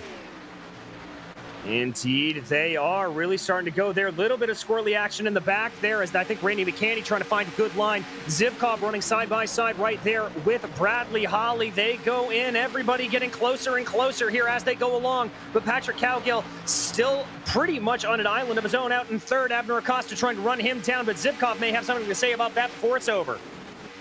Rondoletto took a peek to the apron, seeing if he could once again get underneath the 9. I am baffled as to why James opened up that bottom lane on the restart. Here comes a great exit from that green 48, but he lifts down the backstretch. Yeah, he doesn't want to necessarily play his hands too early, I think, but Rondoletto now ducking back into the draft. This could be a little bit of a move here for that green 48, as that is going to be James O'Brien running very defensive down on the way onto the apron. A little bit of lap traffic up in front of them. That could spell a little bit of interesting magic here for these leaders. He's going to stay all the way to the bottom. Kalen looking to be out of the way of everybody, and great job by him there. I thought for a second Rondoletto last time around through 3 and 4 was going to square it off. He did this wide entry like you see here, and then starts to cut down, but it didn't get him the shot that I thought it would. The 44 of CM Pennington, another lapped car, just going to stay off to the side. Yeah, so good heads up there for some of those lapped drivers. Rondoletto now taking a lead, trying to go around the outside here, carry that momentum around. I don't know if he's going to have enough to get it done, but he will be able to tuck up behind the draft of James O'Brien. Maybe carry a little bit more speed into 3 and 4. Dives it down. Not enough there, but still sticking on that high line. Maybe just staying in the draft now. Here is Rondoletto. A good run. He's all the way to the bumper, but can he get side by side? He's got some overlap, and he's underneath once again. Last time the 9 was able to rebuff him, but it took about 4 or 5 laps. He starts to fall back the long way around through 1 and 2. The 48 slides up in front. The over-under for James O'Brien tries to get back underneath him. This time that works, and he's going to be able to take the inside line down through 3 and 4. And all that swapping is allowed for the 31 of Patrick Cowgill to close right up behind, so Rondoletto's got to be careful about that machine behind him. They're going to be running line to stern. Rondoletto running a little bit lower there under the apron, trying to get around James O'Brien. Rondoletto now looks like he's going to have to choose the high line. Cowgill lining in behind him. Let's see if he can do another crossover just like we saw O'Brien do, but O'Brien shoves him out a little bit more. But he's going to be able to use the momentum. Good shot off of turn 2 for the 48. Side by side as they now come through 3 and 4. Cowgill is watching eagerly, knowing his opportunity could come to steal it from both of them. We still have plenty of laps to go, but we're in the final stages of this race. Rondoletto not giving it up. He actually led that lap by about 0.03 of a second. Yeah, he did, but that wasn't too much of an advantage. They're going to be side by side as they pull off on to the back stretch, and that is Zivkov in that pink and white number 8 starting to pull up in there as well. Almost contact between him and Cowgill. Once again, keeps it from hitting his competitor, and Rondoletto leads yet another lap. We still have more than 30 laps to go, by the way. So how long can they keep this up? They got to be wearing out their stuff doing this. They really do. I think these guys are all trying to bank on a caution coming out but it doesn't look like it's going to be there at this point. Knock on all of the wood. Rondeletto getting a little bit of an advantage going in. Whoa! Almost cutting off the nose there of James O'Brien, but both drivers just hanging in it there side by side, exiting the corner. O'Brien got there just in time before the door was shut, and thankfully Rondeletto saw it, didn't try and cover him off. Side by side once again. I would not count out McCanny in this. He could be a dark horse. Zivkov could as well. And so now it's Cowgill's turn to be the one to blink a little bit back there. Kalen once again off to the bottom side, looking to stay out of everybody's way. Indeed, they are. Ooh, that looked like a little bit of a run there, maybe from Randy McCanny, but not enough to get it going right there at this point. Cowgill now giving Rondeletto almost a bump draft down the front straightaway. Is that going to be a move for him? Is he going to try to go low? No, he's going to stick up high, forcing Zivkov to go a little bit higher on the line. But all of this bumping and banging behind has allowed for James O'Brien to stretch out a gap of about 5 or 6 car lengths. This is unbelievable stuff that we're seeing from this front group. They have turned up the wick and then some, but it has not brought out a caution yet, as the 28 now looks like he is solidly ahead of the 31. No, Cowgill able to pull that engine forward and could get ahead. Yes, he's going to have a nose in front of him by the time they enter the corner. It starts to slip back with the long way around. This is separated up at the front. You can see the gap between O'Brien and Rondeletto now that they've finally settled that fight. McCanny has to give up the ghost. Yes, he does, but maybe coming back a little bit more on that on Patrick Cowgill, fighting for that final podium position. Here he comes. Keep an eye out for Zivkov. We've got some spinners in the back. That's Charles Sumner trying to catch the car around. And I think they avoided the worst of it. Who else was that? They're parked across the track. Brandon Walter was prone sideways in the middle of the track. Now, this happened in front of him. It was Sumner and Andrew Payne that were among the first to get involved.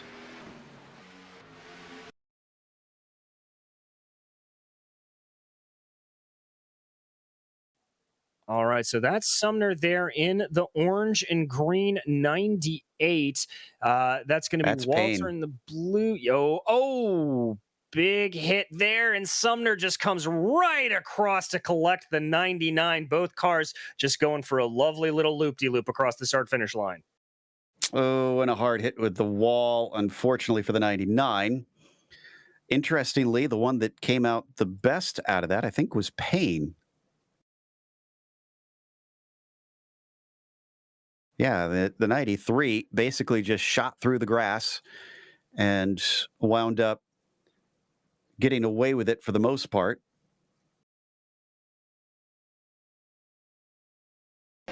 Okay, so now that they've reset, who pits, who doesn't? Looks like everybody pits.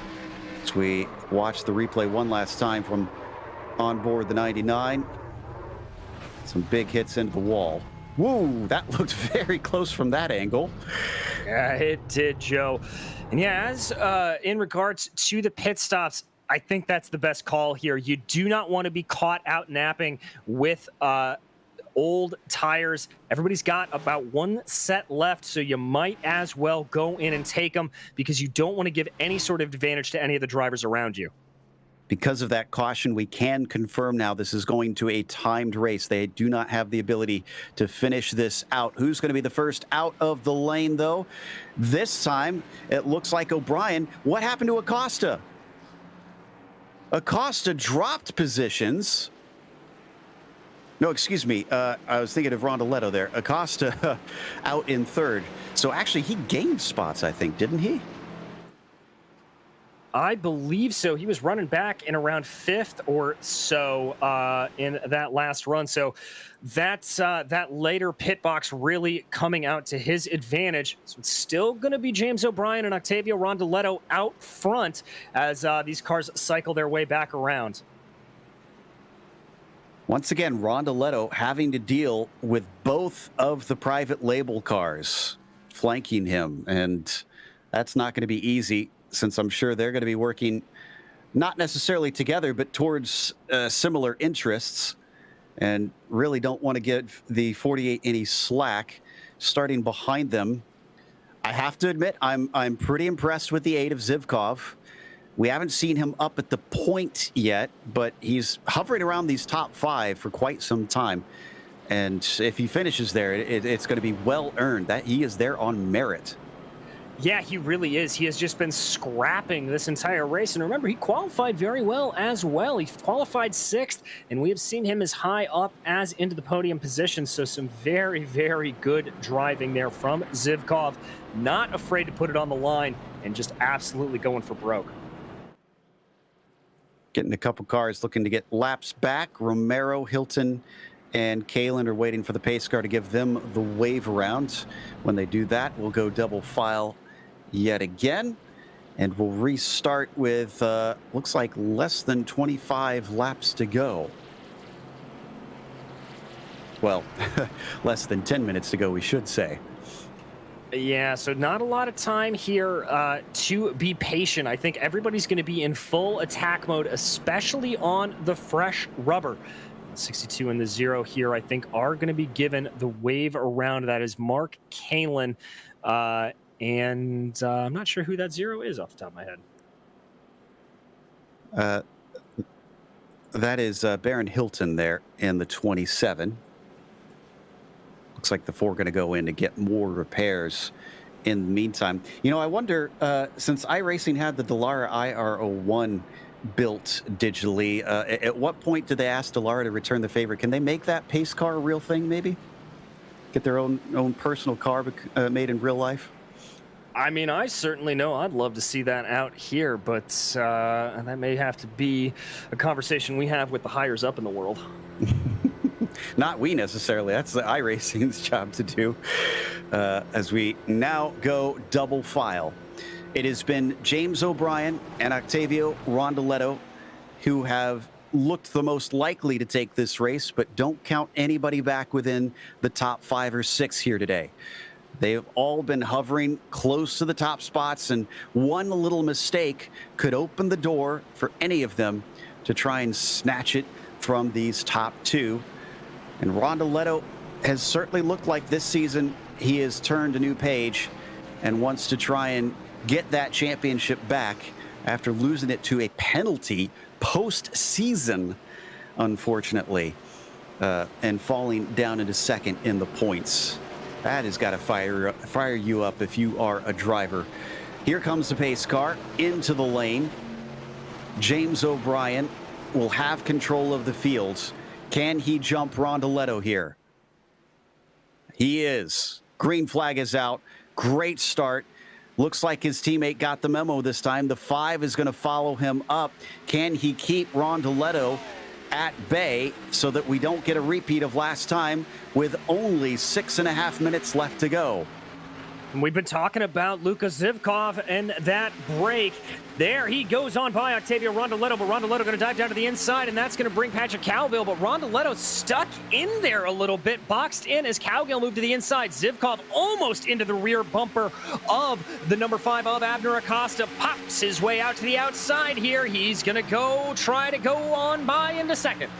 The 48 was hung out to dry. This is great news for James O'Brien, who now no longer has to fret as much. His teammate could try something. 48's trying to come back, but he is once again boxed in a little bit. The 31 of Patrick Cowgill now fancies his chances. And what is this? I thought we'd have to write off Rondoletto. He's already streaked back by multiple cars and is fighting with the 5. Oh my goodness gracious, this race just never stops in its excitement. Rondoletto and Acosta going at it. That's Zivkov. Oh, big wiggle from Zivkov. Holy cow, how did he catch that car? He's going to fall all the way back, unfortunately, so it will hurt him, but he's at least going to finish this race. That was spectacular. The 31 now up into 2nd place, and Rondoletto has made his way to 3rd. As back there, did we get a little bit of an incident? Sounds like Simmons had to catch the car. So this restart on these fresh tires, I would have thought it would be much cleaner, but it seems they're trying to get them up to temperature in this cool desert air. Meanwhile, O'Brien, Cowgill, Rondoletto are your top 3. We're down to 5 minutes to go. That should be roughly 10 laps. And we get a caution. Oh, Goodell, I think. Yes, the 7. This starts with Knopf. The 2, for some reason, decided bump drafting into the corner is a good idea. yeah, not exactly the best idea to try to get that bump draft going, but there you see it. Joe, that's a little bit less of a bump draft and a little bit more of a turn maneuver, I think, there. Just spun him out into the wall in a big spin and spack for the number 7. Waldo Walden was one of those that caught a piece of it. I think Alland, yeah, had some contact. Oh, Alland had twice. Oh, my goodness. If we want the 83, he hit 2 cars in this, the initial incident, and then just was on a trajectory that he couldn't avoid the car of Walden.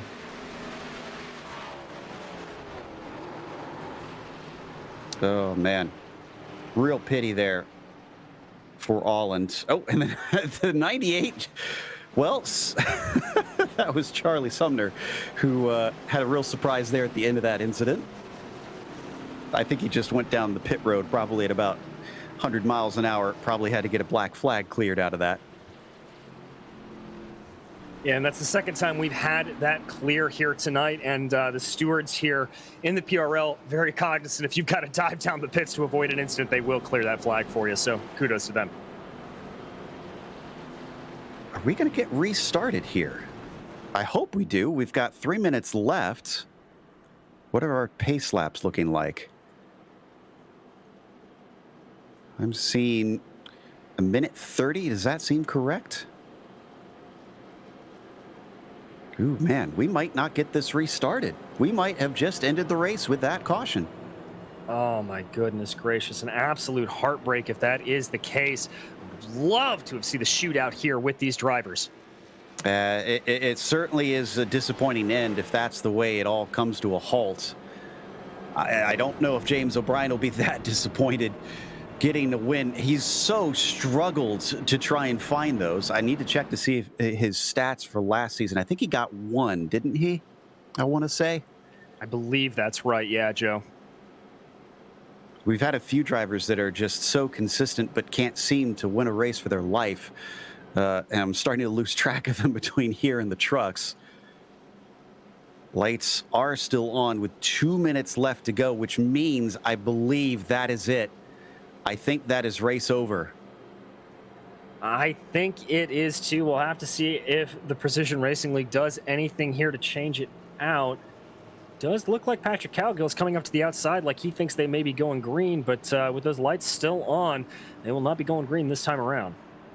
Now, we've had situations similar to this in the past where sometimes they've gotten a 1-lap shootout, or at times the pace car would try and peel in and drivers would race the line. Usually they'll count back to the caution as to what the finishing order was in those cases.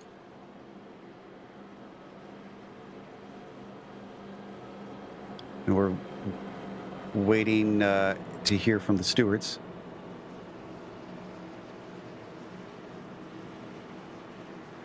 And we are hearing potentially they expect it to go green. I'm not sure if they're not seeing the clock that we are. But I'm seeing 1 minute left pretty much now.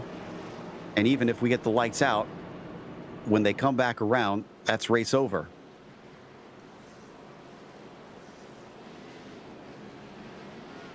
They're sizing it up like they're going to go too wide here. Let's watch those pace car lights to see what it does. They go out, which means unless... Okay, they're asking how many laps they're expecting iRacing to give them. We would like to know that too.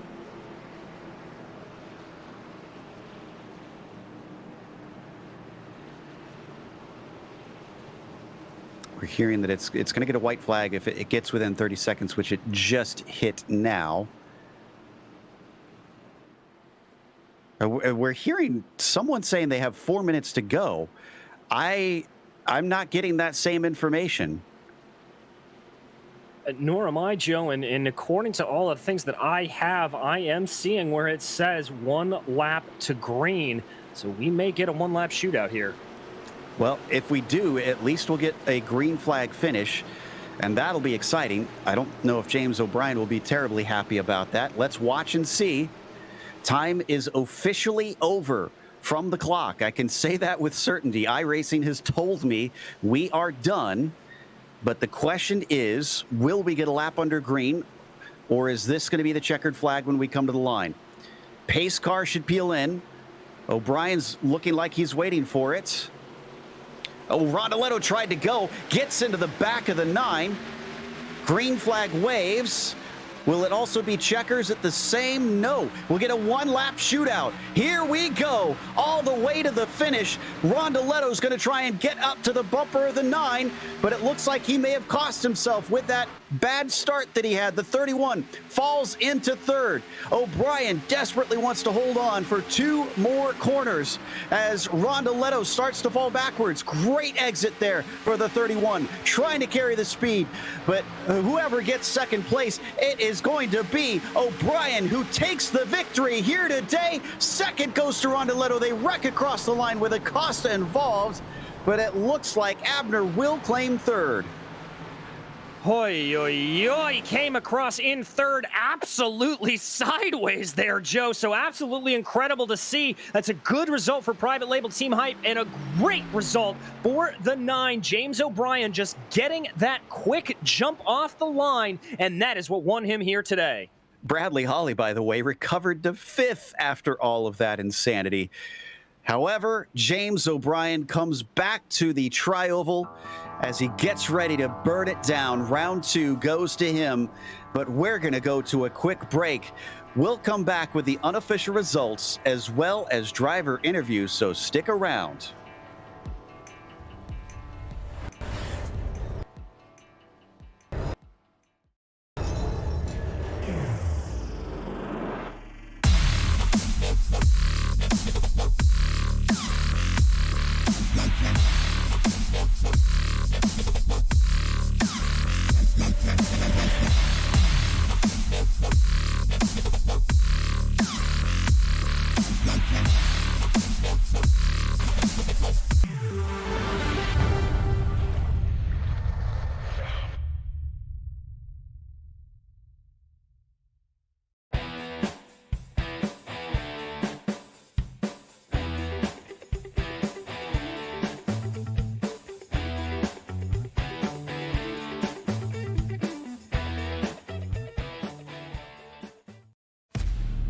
This is our series, So many different pieces that you have to watch out for. where the stakes are always higher, $300,000. where virtual meets reality, How bad do you want it? They're wasting no time getting at it. where the best thrive and the flawless win. This is the NASCAR Coca-Cola iRacing Series.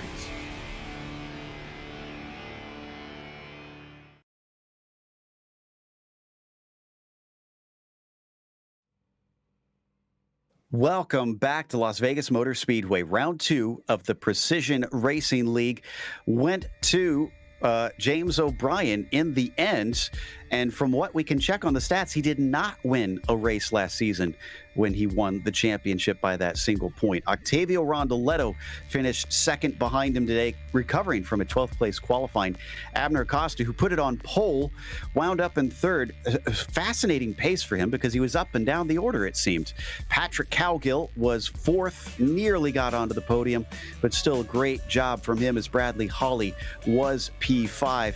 McCanny finished 6th today as Daniel Simmons was 7th, Hudson 8th, and Andrew Payne 9th, another one who started in the front row and just couldn't seem to get it together in the race. Skip Gandy, somehow, with at one point being part of a wreck, wound up in 10th. Yeah, an impressive run there from Gandy. Luka Zivkov, who we were touting earlier in the race, fell back in that final shootout to come home in 11th, followed by David Wilson with Michael Witt behind him in 13th and Brandon Walter in 14th. Charles Sumner came home in 15th, followed by Troy Hutchinson and Robert B. Saw Jr. with Kel Alalond in 18th, Aaron Self and Jamie Knopf rounding out your top 20. That takes us into those a lap down. Goodell with Walden behind him. Pennington 4 laps down. Baron Hilton 7 laps down. And you start to get into the DNFs from there. Romero, Long, Kalen, Stout, drivers who had pretty bad days today. But the driver who wound up with a good one finally was James O'Brien, our victor here in Las Vegas. After coming home with just a podium last time out, I'm sure he is absolutely ecstatic. James, if we're seeing the stats correct from last season, you won the championship without a single win, and now you finally get one up at the front. But what a wild way to finish. Yeah, I actually was still driving at the end. I didn't know it was over. I was like, is that it? Was that it? Is there another lap? Because I wasn't looking up in the corner of the screen, and all of a sudden everybody was gone, and I was like, oh, I guess it's over. But yeah, oh man, it's been a long time since season 1. I won a race. That was it. I don't blame you for being extra careful on that. We were a bit surprised that wound up running out of time, because up until late in the race, it didn't seem terribly bad with the cautions out here today. At what point did you realize that it was going to finish by a timer? And what were you thinking, seeing that last caution, knowing, oh no, Octavio is going to have another shot at this? I didn't know until about 10 minutes before. And my strategy didn't really change with him behind me because he's a really aggressive driver. I kind of just had to go full tilt, and my car with the night coming down seemed to be getting better and more compliant, I should say. It really, like, before I had to lift, and then now it was actually loose in the turns. It was actually really nice to drive on those longer runs. When we had our battle, I was just flat foot the whole time. Like, I didn't have to lift at all on the outside, inside, didn't matter. If I put the car somewhere, it was fine. But yeah, this strategy didn't change timer or laps. I think I could have held on for 20 laps, but this just made it happen a little quicker. It was fun to watch from our perspective, but when we come back, when you come back in a week's time, we're not going to be, unfortunately, able to cover the next round. Do you feel like you can carry this momentum? You got 2 podiums, one of which is a win, and this is certainly an excellent way to start the season. Yeah, I'm happy. I like the schedule that we have this season. Obviously, it's the most important one with the year-end championship, or the full championship for the whole year. We have a really good super speedway package that we've shown all year, and we did really well last race, minus some miscues at Daytona, and we gotta probably just team up and do what we did at Daytona and kind of dominate again. Well, we'll be watching out for those private label cars. Anybody you want to thank?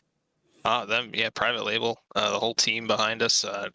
Really busy week. Didn't really have a lot of time to build on the set. I'm glad something came out of this. Ethica, Tomahawk Shades just came on with us. Million Autos, Tommy Milner in the Ty Stover in the booth. Dabner, Brandon, and Josh. Josh and Brandon didn't really have the outcome they wanted. Josh made a little bit of a mistake there. Sure, he feels bad for Matt and all them, and you guys for hosting this, and everybody that watched. Hopefully it was an exciting race. I think it was exciting for us up in the booth, as that was our winner, James O'Brien. Up next, DJ's caught up with Octavio Rondoletto, second here today, a first and a second to start the season. Yeah, Octavio obviously not able to repeat a win here, but an absolute drag-out fight with your title rival from last season, James O'Brien. Running a race like this where it's so close, that's got to just be so enjoyable to have that kind of action all the way through it.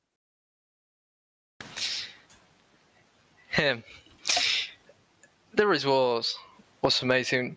I had to gain a lot of positions, and all the finish part was amazing. I am so aggressive for racing, but I really like racing clean with the other guys. And well, I'm here in second place. It's a great position for the championship, and it's maintained me in the battle so long. Well, I wanted to ask you briefly about that qualifying, obviously, all the way back down in 12th. What happened there? We're used to seeing you a lot farther up towards the front of the field. Bad luck. I had a little struggle in the exit of turn 4, but nothing wrong, I think. Gotcha. Well, we obviously turn our sights to a little bit of a bigger track next week. How do you think everything's going to shake down there? The Super Speedway is amazing for the people because, well, we have amazing battles side by side. The Aeropack don't allow it a lot, but I will fight for it. Well, we're certainly looking forward to seeing you fight for it, Octavio. Anybody you'd like to thank for the run out here today? All the team, my spotter, my dad here, he's next to me. Gregorio Dorso, my spotter, all the sponsors, BC Workshop, Libres Argentinas, Distribuidora Delta, and Come River Plate, and all the Juncos eSports and Juncos Holding. Well, thank you very much, Octavio. That was your second place finisher, Octavio Rondoletto. And now Joe Peak has caught up with your third place finisher here today, Abner Acosta.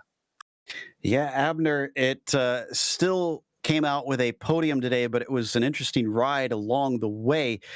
We were a little bit baffled by what kept happening to you out there, because at times you seemed like you had the pace to be a serious challenge for your teammate James, and then at times you suddenly started falling backwards.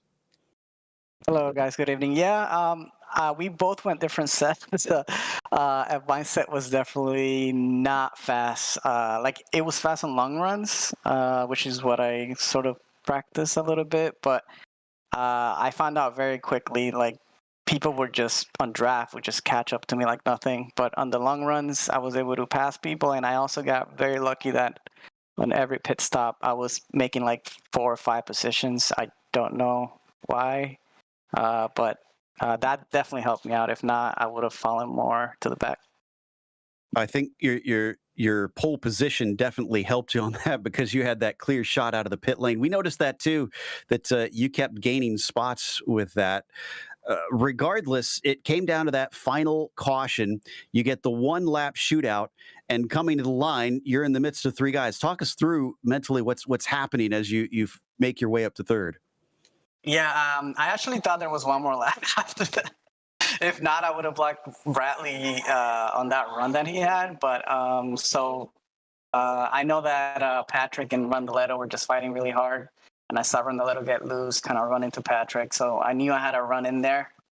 And I saw Bradley get on the bottom, and I thought there was 1 more lap, so I didn't decide to block him super hard, because I thought on 1 and 2 I'll have an advantage. But try to keep it between the line, and it was pretty tough, so we kind of made some contact then. I have no clue how me sliding still got ahead of Patrick, so sucks for him, but I'll take the top 3. This is a marked improvement, of course, over last race. So what are your thoughts heading into the next round? I think last race for me, it was really good. It's just I got contact with someone while I was leading it, and the car just blew up. So overall, I think us as a team, private label team, we're doing good with the sets, because we were strong last week as well. So I think right now we're on a good run with the sets. So I'm hoping to do good. I'm not getting as much practice as I used to before, now that I'm a dad. It's hard to balance all this stuff out with the kid work and all that. So I'm glad we have James to work on the stats and do all what he does, and I'm glad he got the win as well. Well, that makes your speed all the more impressive, having to deal with all of those new responsibilities and this. Congratulations on a podium. Anybody you want to give a shout out to? Yeah, I want to give a shout out to everybody in private label team hype. Of course, James for working on the set, Josh Conker, Brandon, Ty, Tommy Milner, Richard, basically everybody that puts in the work so I don't have to. And to you guys for broadcasting and PRL for hosting the league. Thank you.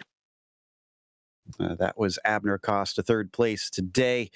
And that's going to wrap us up. So we want to give a big thank you to the sponsors of this series before we go, which includes ASR. They design and build the sturdiest and most durable aluminum profile racing simulation cockpits available in the market today. Visit them at advancedsimracing.com. And RaceLab. It helps you to improve your driving skills. Start using it now for free at RaceLab.app. As well as ButtKicker. Feel what you've been missing at thebuttkicker.com. And SimMSA. Find out how you can bridge the gap between virtual and real motorsports at SIMMSA.net. And finally, NinjaTrader. Visit ninjatrader.com to get started with a risk-free trading simulator to start tracking your performance. Thanks to the companies that provide the software and hardware for our broadcast listed on your screen, and additional thanks to June Lalonde, who provides our wonderful music.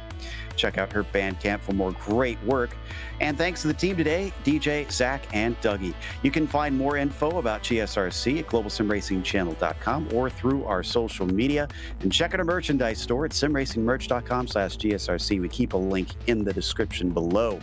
Don't forget to subscribe to our channel so you don't miss a moment. Sadly, we're going to have to step away from the PRL next week, but we will be back on Sunday, October 10th for the Charlotte Roval at 8:30 p.m. Eastern. We have upcoming races for other series listed on the screen, so check those out, mark them down on your calendar. Until next time, race clean, race hard, and we'll see you on the track.